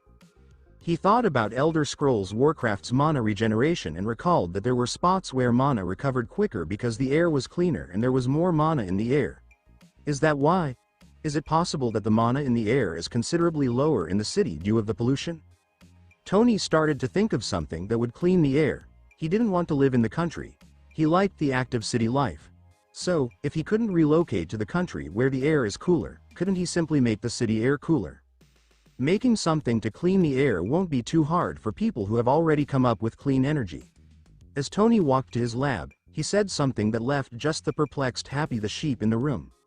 Naruto didn't realize that Tony was working on something to clean the air so that his mana would grow back quicker. This hypothesis of his was truly possible since the mana that players got back came from the air, and cleaner air would really speed up the process. But this change wouldn't be particularly big. It would probably just increase the amount of mana that is replenished every 10 seconds by 0.1% to 0.2%. For players with healing skills, this might be the difference between saving 2 lives or 4 lives in the same period of time. But this also has to do with the person's skill level. The more magical affinity a person had, the more mana they could get back every second. The less magical affinity a person had, the less mana they could get back. Tony was regenerating 0.1% every 10 seconds, while Doctor Strange and other highly skilled individuals were laughing because his mana was regenerating 1% every 10 seconds. Steve Rogers also had a 0.05% regeneration every 10 seconds, just as this. Naruto couldn't do anything about this, but for average people, even with a regeneration of 0.001 per second, simply being able to use magic in real life was enough for them to rejoice and be very thankful to Notch. As the number of players reached level 10, the number of individuals throughout the globe who had skills grew even more. Sadly, after what happened to Maria, a lot of people stopped talking about the Elder Scrolls Warcraft skills they had gained. But there were still some brave individuals who weren't frightened of anything and proudly showed off their skills. Priests, shamans, and paladins were the main ones who developed a healing skill and were promptly employed as physicians in the city's hospitals. This altered most people's life from earning 5 figures a year to eventually making 6 figures, all because to Elder Scrolls Warcraft. Come to Lake City Hospital to be treated. We have a level 12 priest on staff, so we can promise that most ailments will be cured. When this news broke on the Oasis local forum, players from Lake City and other cities were astonished. People who were unwell or had sick family members promptly left the game and headed to Lake City Hospital to see the level 12 priest. The consultation is a little pricey, but if it might help them get well, that would be amazing. The director of Lake City Hospital smiled broadly when he saw how many new patients were arriving from the city and even more from other cities. He was glad he had hired his cousin to work there. Who would have thought that his cousin, a humble guy who delivered packages, had really made it to level 10 before most of the other players? Priest phoned his cousin, who was the hospital director, merely to attempt to comprehend his skill. The director had played Elder Scrolls Warcraft and understood how the skill worked in the game, so he quickly agreed and they came to test it.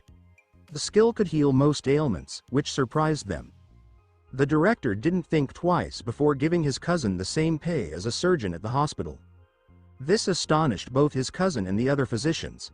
But these folks had to admit that he was worth that pay since his skills mending was so good. So, the first real-world medical player came along, and other neighboring hospitals rapidly started hunting for additional players with healing skills.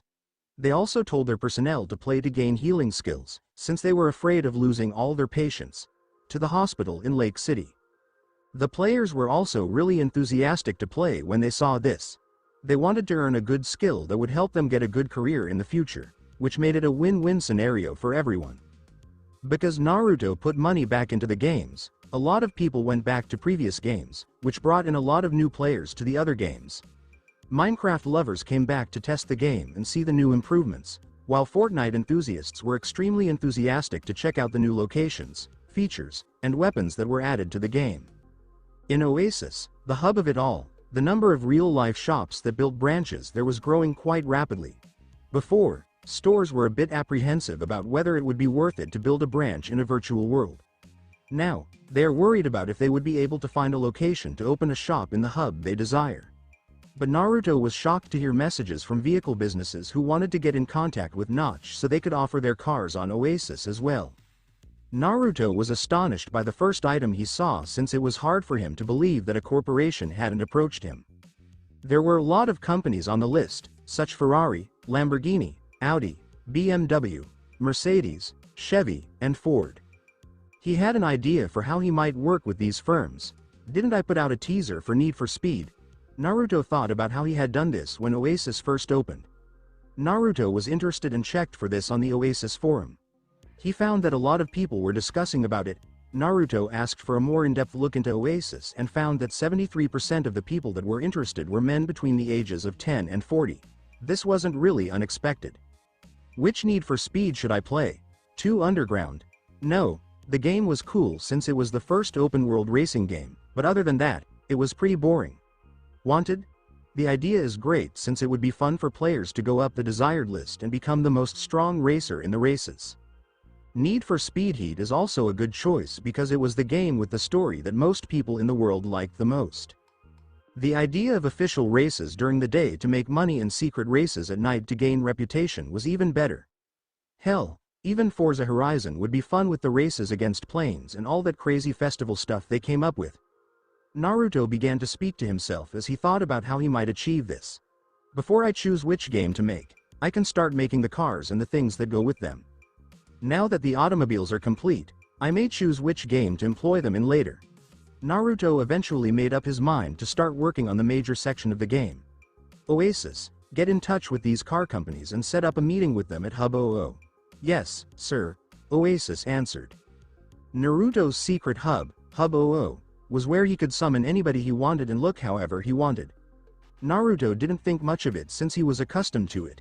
He just kept working on the automobiles. Customization was a big deal. If the game didn't let you modify the automobiles, it was likely that it wouldn't have a lot of players. Oasis, also get in touch with car customization groups like Rocket Bunny, Liberty Walk, and other well-known groups in this area. Naruto told him to keep working on the autos. Naruto had a lot more time to make games since Oasis was in charge of everything. Of course, the first 2 vehicles he constructed were the GTR and the Ferrari that he drove as Naruto and Notch when B-Change. Naruto thought that the way games were developed in his own world may not be the best method to make them in this one while he was constructing the vehicles. Naruto was more ambitious since it was simple for him to develop games. A racing game with 30 hours of narrative was a lot, but producing a game in the previous world was very costly and took a long time. If I can make a big open world like Elder Scrolls or Warcraft, I can also make something like that in a racing game, right? Naruto thought. Since the player will really join the world, I can make the map bigger. This will make the game take longer to play since it will take longer to travel from one place to another. With this, players would feel like their money was worth a lot more, and I could even discover new methods to make money from the time they spent in the game. Naruto came up with many more ideas. I can make money with radios. I can rent out the in-game radio spots to radio stations all across the globe since the game will mostly take place in vehicles. Naruto had a brilliant idea about how to make money. I might even charge players to bring their in-game cars to Oasis so they can use them in the hubs. Naruto's mind opened up as he thought about making money, and thoughts started flooding. Should I change the name of the company from Mojang to Electronic Arts if I keep going like this? Naruto giggled at how delighted he was to plot how he would obtain money out of the player's pocketbook. One of the things Naruto thought about when setting up the automobiles for the game was what game he would base it on. Naruto didn't simply replicate Need for Speed Most Wanted or Need for Speed Heat. He mixed the two together. Both the development of Need for Speed Most Wanted, which has 10 extremely hard opponents for players to deal with, and the fact that races during the day would offer money and races at night would reward reputation, which players could use to unlock components for their cars. Naruto used the system to look at how the vehicles worked in real life and copy all the stats and data from the game. He had almost finished the list of 600 automobiles he had constructed. Given the immersive nature of this game, Naruto aimed to avoid the unrealistic elements found in the Need for Speed series, opting instead to create an experience that closely resembles a simulator. It also featured various adjustment options that allowed players to activate game assists. These included automatic gear shifting, displaying the street layout for enhanced performance, and indicating when to begin braking to prevent collisions with curves, among other aids designed to assist those with less driving experience. The fewer assists activated by the player, the greater the bonus received at the end of the races. This structure encourages players to enhance their driving skills while playing and gradually deactivate the assists over time. For players who have never driven and may find it challenging to participate, Naruto has also identified a solution for this issue. In the prologue of the game, in contrast to Need for Speed Most Wanted, which commenced with a high-intensity race, Naruto chose to follow the model of Need for Speed Underground 2. The player begins by driving a fully customized Nissan 350Z, accompanied by an NPC female character, the owner of the vehicle, who assesses the player's driving challenges. If the player possessed prior driving experience yet harbored a fear of speed, she would motivate him to begin accelerating and competing with the other vehicles. If the player had prior experience driving in this manner, she would remain silent and provide information about the city to the player. If the player lacked driving experience, she would provide a clear explanation of how to operate the vehicle and inquire whether he would prefer to enable the assistance features. This approach ensures that all participants have the opportunity to engage, allowing even individuals without real-life driving experience to master driving skills within the game environment, particularly with a feature that Naruto incorporated. A driving school designed for players to master driving skills, ranging from fundamental techniques to advanced racing maneuvers, providing a continuous opportunity for improvement with the guidance of instructors. Having finalized the cars in their fundamental design, Naruto proceeded to engage with the representatives from the car brand company. Rather than convening with each individual, Naruto efficiently assembled all the representatives in a meeting room utilizing Notch's account. Upon the arrival of the man in the meeting room, characterized by his long black hair, striking red eyes, and impeccably tailored suit, the representatives experienced a subtle sense of unease. This individual was notable not only for his financial and political influence on a global scale but also for his remarkable physical strength, as evidenced during his encounters with Magneto and the other Hulk that garnered media attention. Before anyone could speak, Notch raised his hand slightly and proceeded to explain. As you can all imagine, seeing your companions here, I am keen on incorporating your vehicles into my games, both in Oasis and in a new project I am developing, Notch stated with composure, causing the representatives' hearts to race slightly, as they understood that a new game from Notch signified yet another groundbreaking venture. Notch acknowledged the man who raised his hand slightly, signaling for him to speak. Based on the information available to him, Naruto identified the individual as Oliver Smith, the representative of Aston Martin, a prestigious British luxury car manufacturer. Mr. Notch, could you provide us with some insights regarding this new game, particularly in relation to the integration of our vehicles? Naruto provided an explanation while nodding. The upcoming game is a streetcar racing experience, where players will concentrate on the vehicles they operate. This focus is expected to generate significant visibility for your brand and foster a deeper connection between players and their preferred cars, ultimately enhancing their affinity for your brand. The in-game car performance will reflect real-world capabilities, relying on the player's driving experience, aesthetics, and brand preference to determine which vehicle resonates most. Upon hearing this, the representatives expressed their agreement with Notch, recalling their own childhood enjoyment of playing with cars in video games. Now, as professionals in admired companies, they recognized the advantages and disadvantages of participating in a world like Oasis.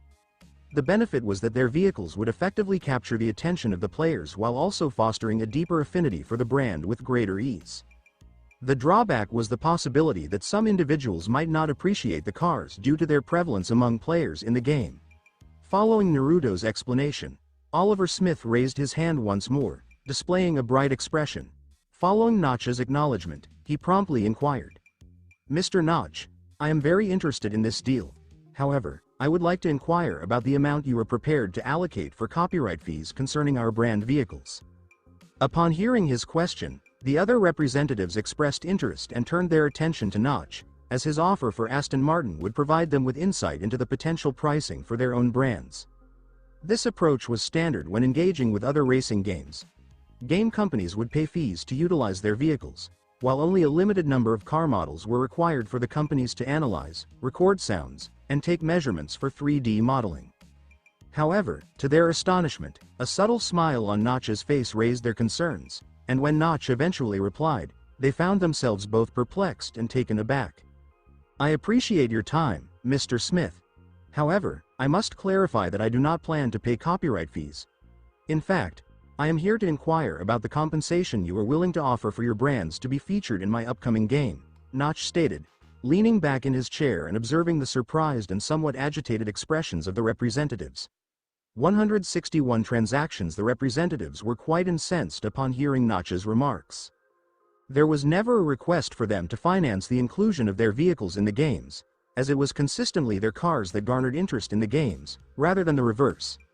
Oliver Smith was the first to voice his concerns, having previously addressed this meeting on multiple occasions.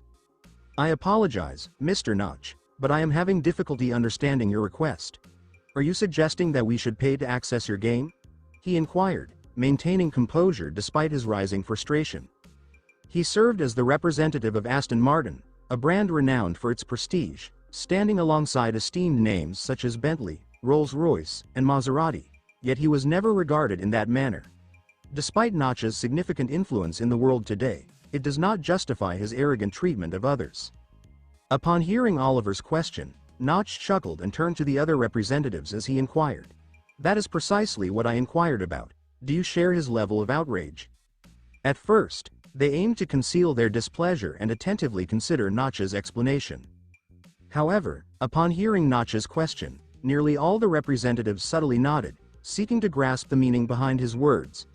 However, Notch noticed an individual who held a differing opinion from the rest, and to his astonishment, this individual was not affiliated with a minor brand, but rather with the prestigious Italian Ferrari.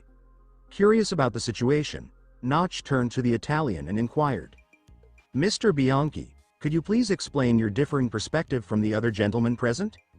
Lorenzo Bianchi, the Ferrari representative, exhaled softly as he provided his response. "Mr. Notch, I trust you are aware that the company executives have expressed dissatisfaction with the modifications you implemented on your vehicle, correct?"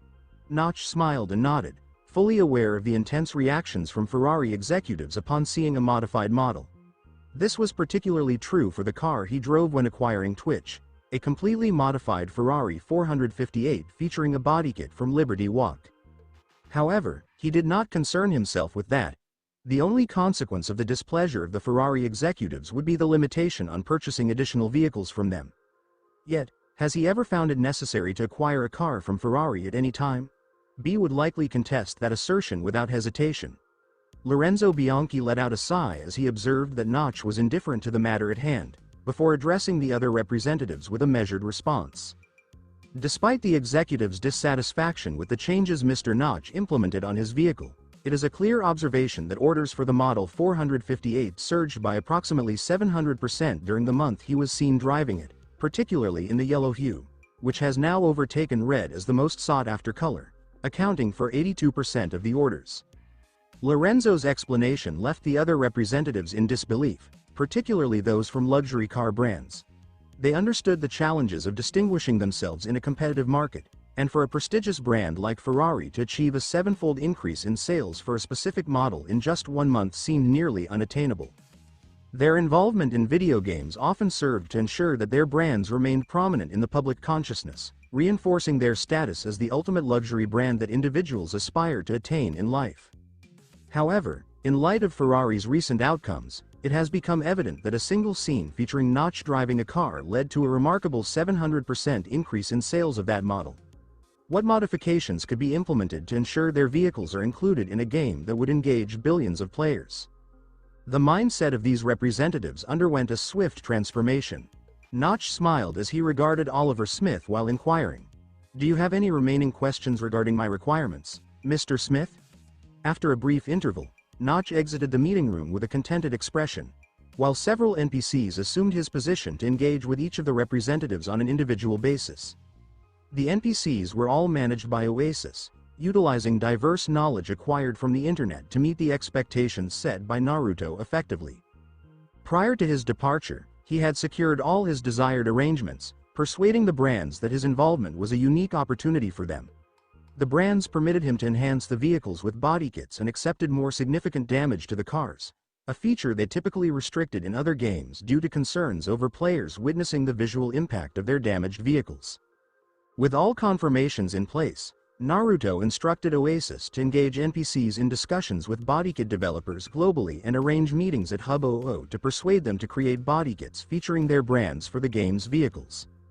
Notch's concept involved not compensating these companies directly. Instead, he proposed offering an option within the game that would allow players to purchase bodykits for their real-life vehicles. In this arrangement, Naruto would receive a 20% commission on transactions made through this platform. This was an option that Notch discussed with car manufacturers, providing a means for players to purchase their preferred vehicles from the game for real-life use. This initiative would not only enhance the sales of bodykit companies but also generate additional revenue for Notch, boost car sales, and facilitate players in acquiring their dream cars in reality. The vehicles acquired by players in the game are intended solely for in-game use. Upon entering Oasis, players will be required to pay a fee that corresponds to the real-world value of the vehicle. This fee will be capped at 10% of the car's value, with Naruto retaining 5% and the car manufacturer receiving the remaining 5%. This approach would allow players to retain the car indefinitely within the virtual environment, potentially boosting virtual sales of the vehicle and generating revenue for both Naruto and the car manufacturers without incurring any costs, as the car exists solely in a digital format and requires no physical components for assembly.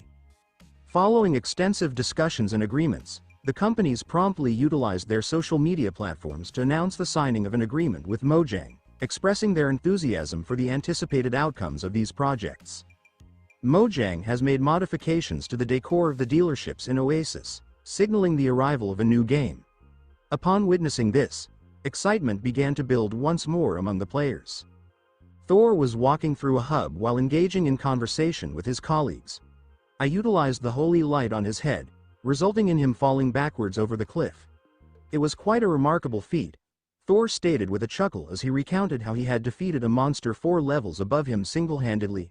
Upon hearing Thor's account, Volstagg chuckled at the thought of the monster tumbling from the cliff, while Fandral regarded Thor with a hint of concern and inquired, "What about the spoils from the monster? Were you unable to acquire anything?"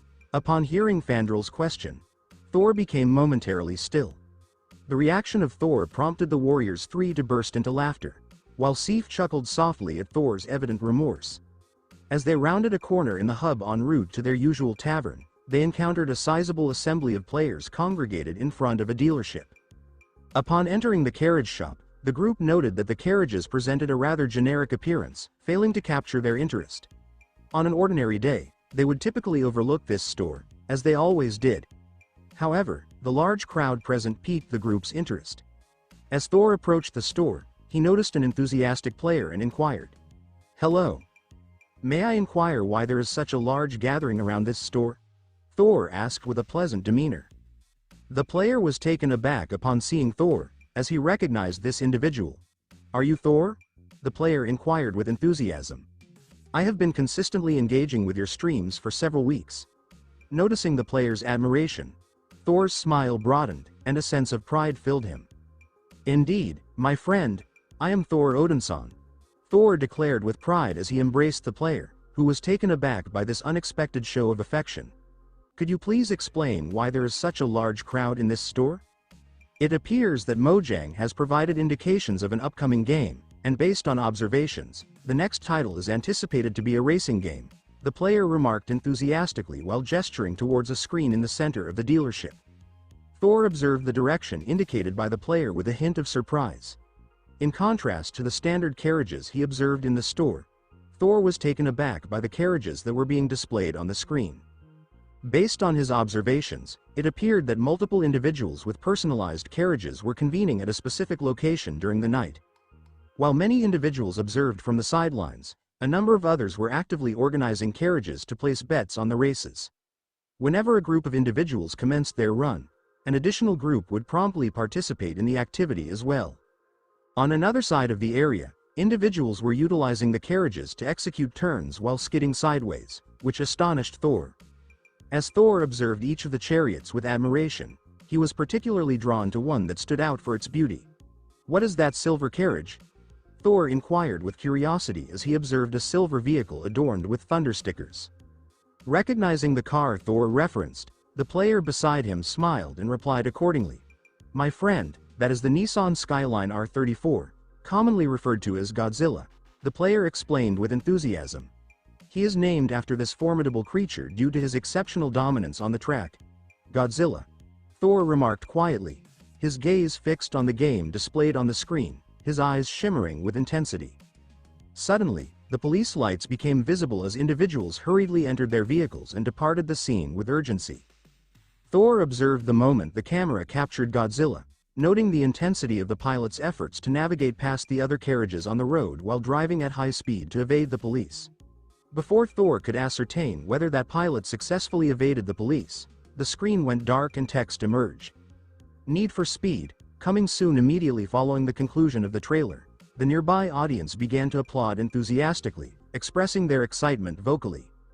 The majority of participants were enthusiasts of mechanics, and while they enjoyed their time in Elder Scrolls Warcraft, their journeys across the game world often led them back to the Oasis hub for racing events, which unfortunately offered a somewhat restricted experience.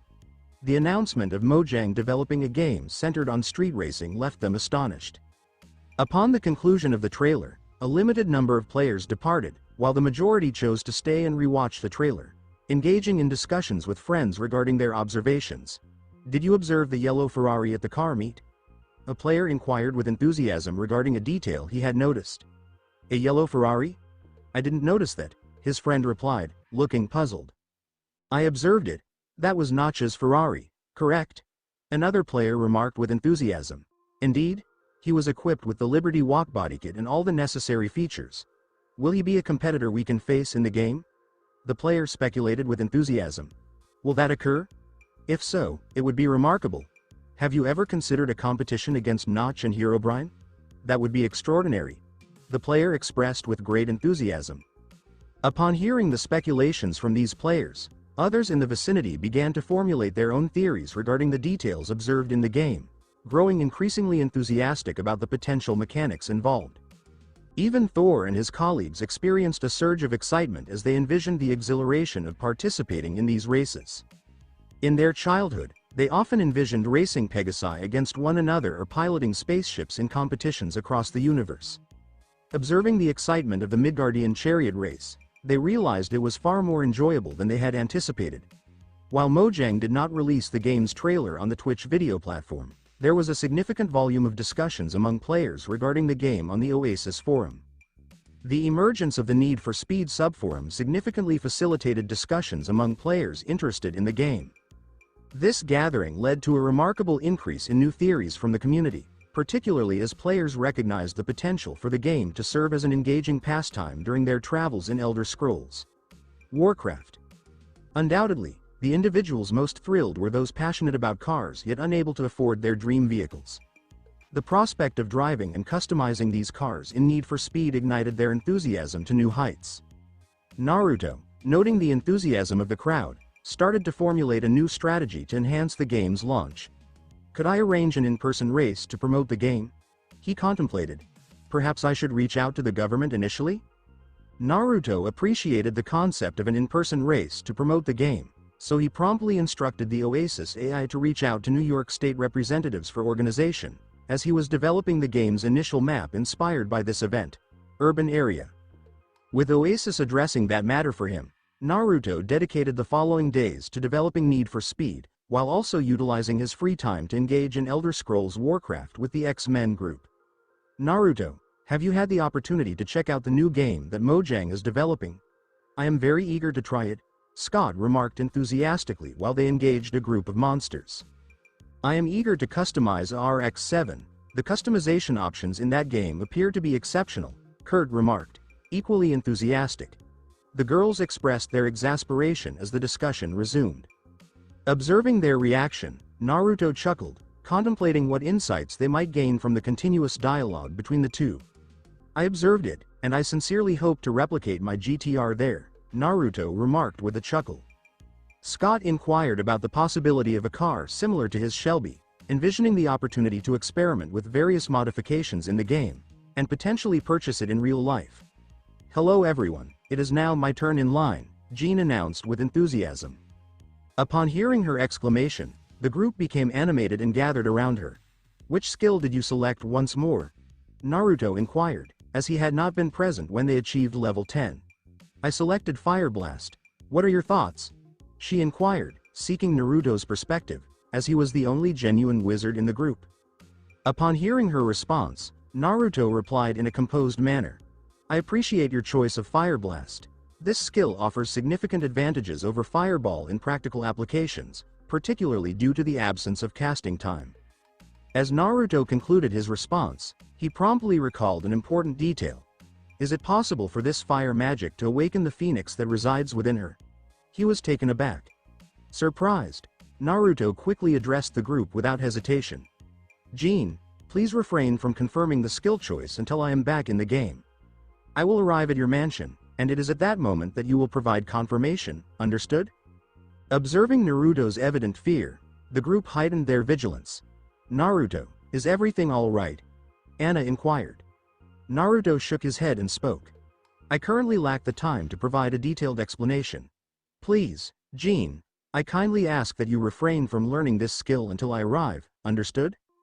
Jean, who had once been content, now felt apprehensive due to Naruto's behavior. However, recognizing the gravity of the situation, she simply nodded in response. I will await your arrival. Upon receiving her confirmation, Naruto exhaled with a sense of relief as he proceeded to log out of the game. Since Jean had already assured him that she would wait for his arrival to confirm the skill, Naruto opted to request B to transform into the GTR for their journey to the X-Mansion. It would be challenging to explain his ability to teleport like Notch if he utilized Kamui for the trip. The trip was brief, and thanks to the impressive speed achieved by B, Naruto arrived in just a few minutes. Upon arriving at the entrance of the X-Mansion, Naruto encountered Aurora, Logan, and Professor Xavier, who were positioned at the door alongside Anna, who appeared visibly concerned. I appreciate your prompt arrival. Naruto exited the vehicle and embraced Anna warmly. Naruto, Anna informed us that you were on your way to assist Jean and that the situation appears to be quite urgent. The professor inquired with concern, as the information he received from Anna suggested that Jean might be in jeopardy. Observing the professor, Naruto let out a soft sigh.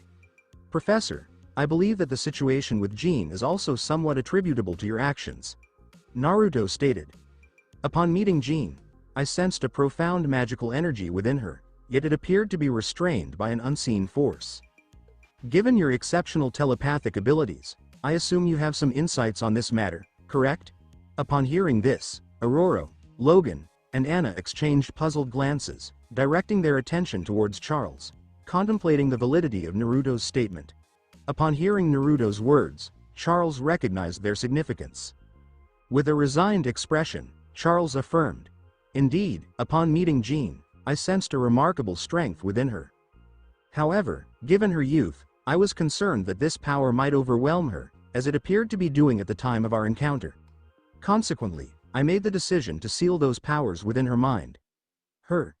Upon the professor's explanation, Aurora, Logan, and Anna were taken aback, having lived alongside Jean for years without any awareness of the turmoil occurring within her mind. Is there a reason for your urgent arrival? Could there be an issue with the power in her mind? Aurora inquired, clearly grasping the situation at hand. Naruto acknowledged with a nod of agreement. Indeed, Jean has opted to learn a fire spell at Elder Scrolls Warcraft. Given the significant presence of fire elements I detected in her mind, I have concerns that this spell could potentially unseal her mind and release that power. What are the potential consequences if this power supply fails?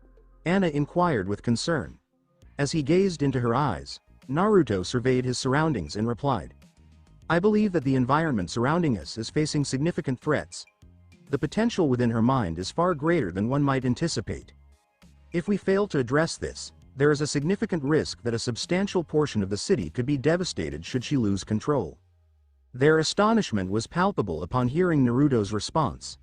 Even Charles, as he did not foresee that the impression he left in her mind could lead to such significant consequences. Are you aware of the ways we can assist? Charles inquired with a grave tone.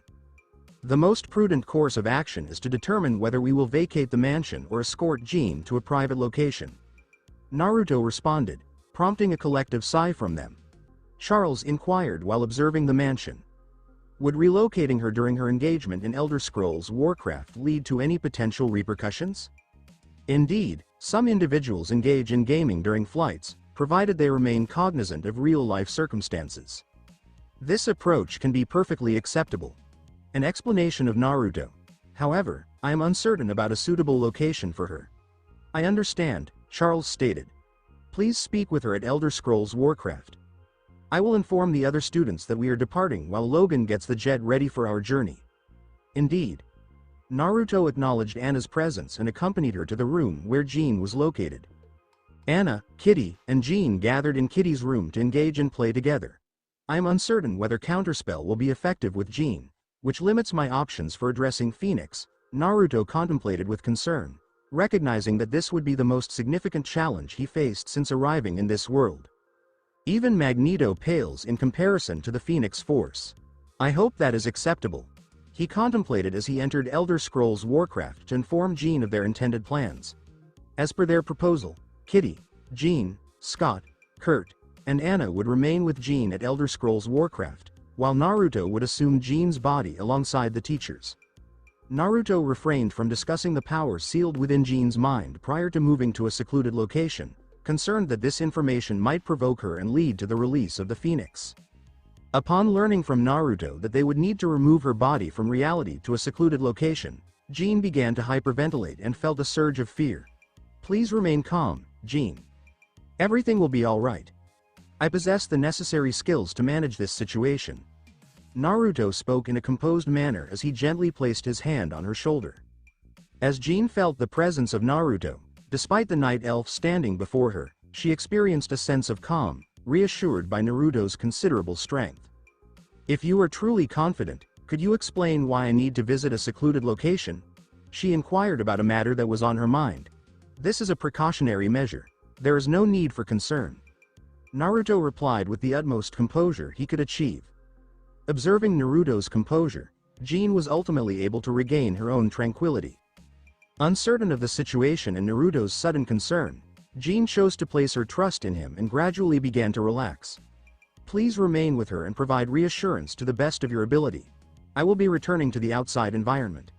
Naruto stated as he surveyed the group, receiving a solemn nod from each member present. Jean, please be patient and refrain from learning this skill for now. When the appropriate moment arrives, I will re-enter Elder Scrolls Warcraft and inform you when it is the right time to proceed. Understood? What is preventing me from disconnecting from the game? Jean inquired with a hint of uncertainty. Naruto simply shook his head. Once the queue bar is completely filled, you will have the opportunity to learn the skill by clicking confirm or upon exiting the game. Regardless of the method, the skill information is already within your grasp, albeit in a sealed state. Upon hearing Naruto's explanation, Jean, Scott, and Kurt expressed their astonishment and nodded in agreement. Jean acted out of fear for her own safety, which left her unable to focus on anything else. Kurt, as he was not particularly concerned with those specifics. Scott, despite being the most rational member of the group, found it challenging to maintain his composure when confronted with the fact that the life of the woman he admired was at risk, even while listening to Naruto's explanation. However, Anna and Kitty were taken aback by Naruto's extensive knowledge of the game. From their perspective, such information was not typically expected from an average player, was it? Naruto failed to recognize his error in disclosing excessive information and simply instructed Oasis to rectify this for the subsequent players in the game queue, ensuring that the information would not be transmitted to the player's mind until he provided confirmation, even if it resulted in a longer transfer time. I will be stepping out now. I look forward to reconnecting at the appropriate time, Naruto remarked as he exited the game. As Naruto's body began to fade, Anna and Kitty exchanged glances, both taken aback by their simultaneous recognition of Naruto's oversight. However, given the new priority, they chose to set it aside and concentrated on supporting Jean and providing her with comfort. Upon Naruto's disconnection from Elder Scrolls Warcraft, he discovered himself in the company of Charles and Aurora. Is everything prepared? Naruto inquired. Charles acknowledged with a nod. Indeed, Logan has made the necessary arrangements for the jet. Our next step is to escort Jean to the aircraft and proceed. May I proceed to obtain her now? Aurora inquired with a hint of hesitation, concerned about taking any action that might jeopardize Jean's safety. Naruto acknowledged with a nod as he replied.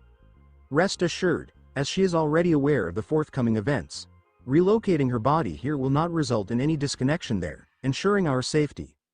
With a sense of relief, Aurora lifted Jean and proceeded to the elevator that would take them to the underground hangar. As Naruto surveyed the imposing fighter jet before him, he felt a sense of astonishment while observing his surroundings. The design of this jet evoked a resemblance to Megatron for Naruto, leading to a brief moment of concern that the Decepticon leader might be concealed within the X-Men's aircraft. However, upon noticing the absence of any identifying symbols associated with their group, Naruto felt reassured as he boarded the jet. What is our destination for her? Naruto inquired. There is an island nearby where we previously engaged in a conflict with Magneto's group. This island is uninhabited, making it a secure location to take Jean. Charles provided an explanation, prompting Naruto to nod as he took a seat beside the one Aurora had arranged for Jean. The rationale he provided, claiming he sensed fire magic within Jean, was misleading. He was merely aware of the phoenix within her. However, upon closer examination, Naruto recognized a significant magical power lying dormant within her. I believe my mastery of the four elements may not suffice to confront Phoenix. Naruto reflected on the abilities available for purchase within the system. Natsu's Dragon Slayer fire magic was identified as a valuable skill that Naruto considered to be quite beneficial. Please hold on for a moment before you depart. Naruto intervened, preventing Logan from launching the ship into the air. Logan looked at Naruto, a bit puzzled, and waited for him to respond. I just can't bring myself to use the bathroom while flying. Naruto mentioned the first thing that popped into his mind as he stepped off the jet and headed to the hangar bathroom.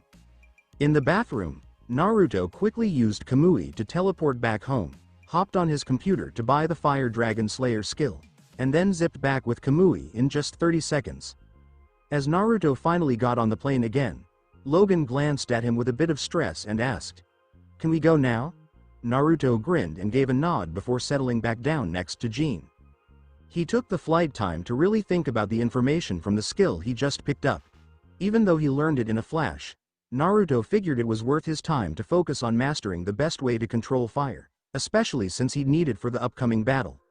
Naruto could really feel the difference with this magic since it cost 10 times more than Grey Fullbuster's ice control magic. It caught him off guard just how much more powerful it was.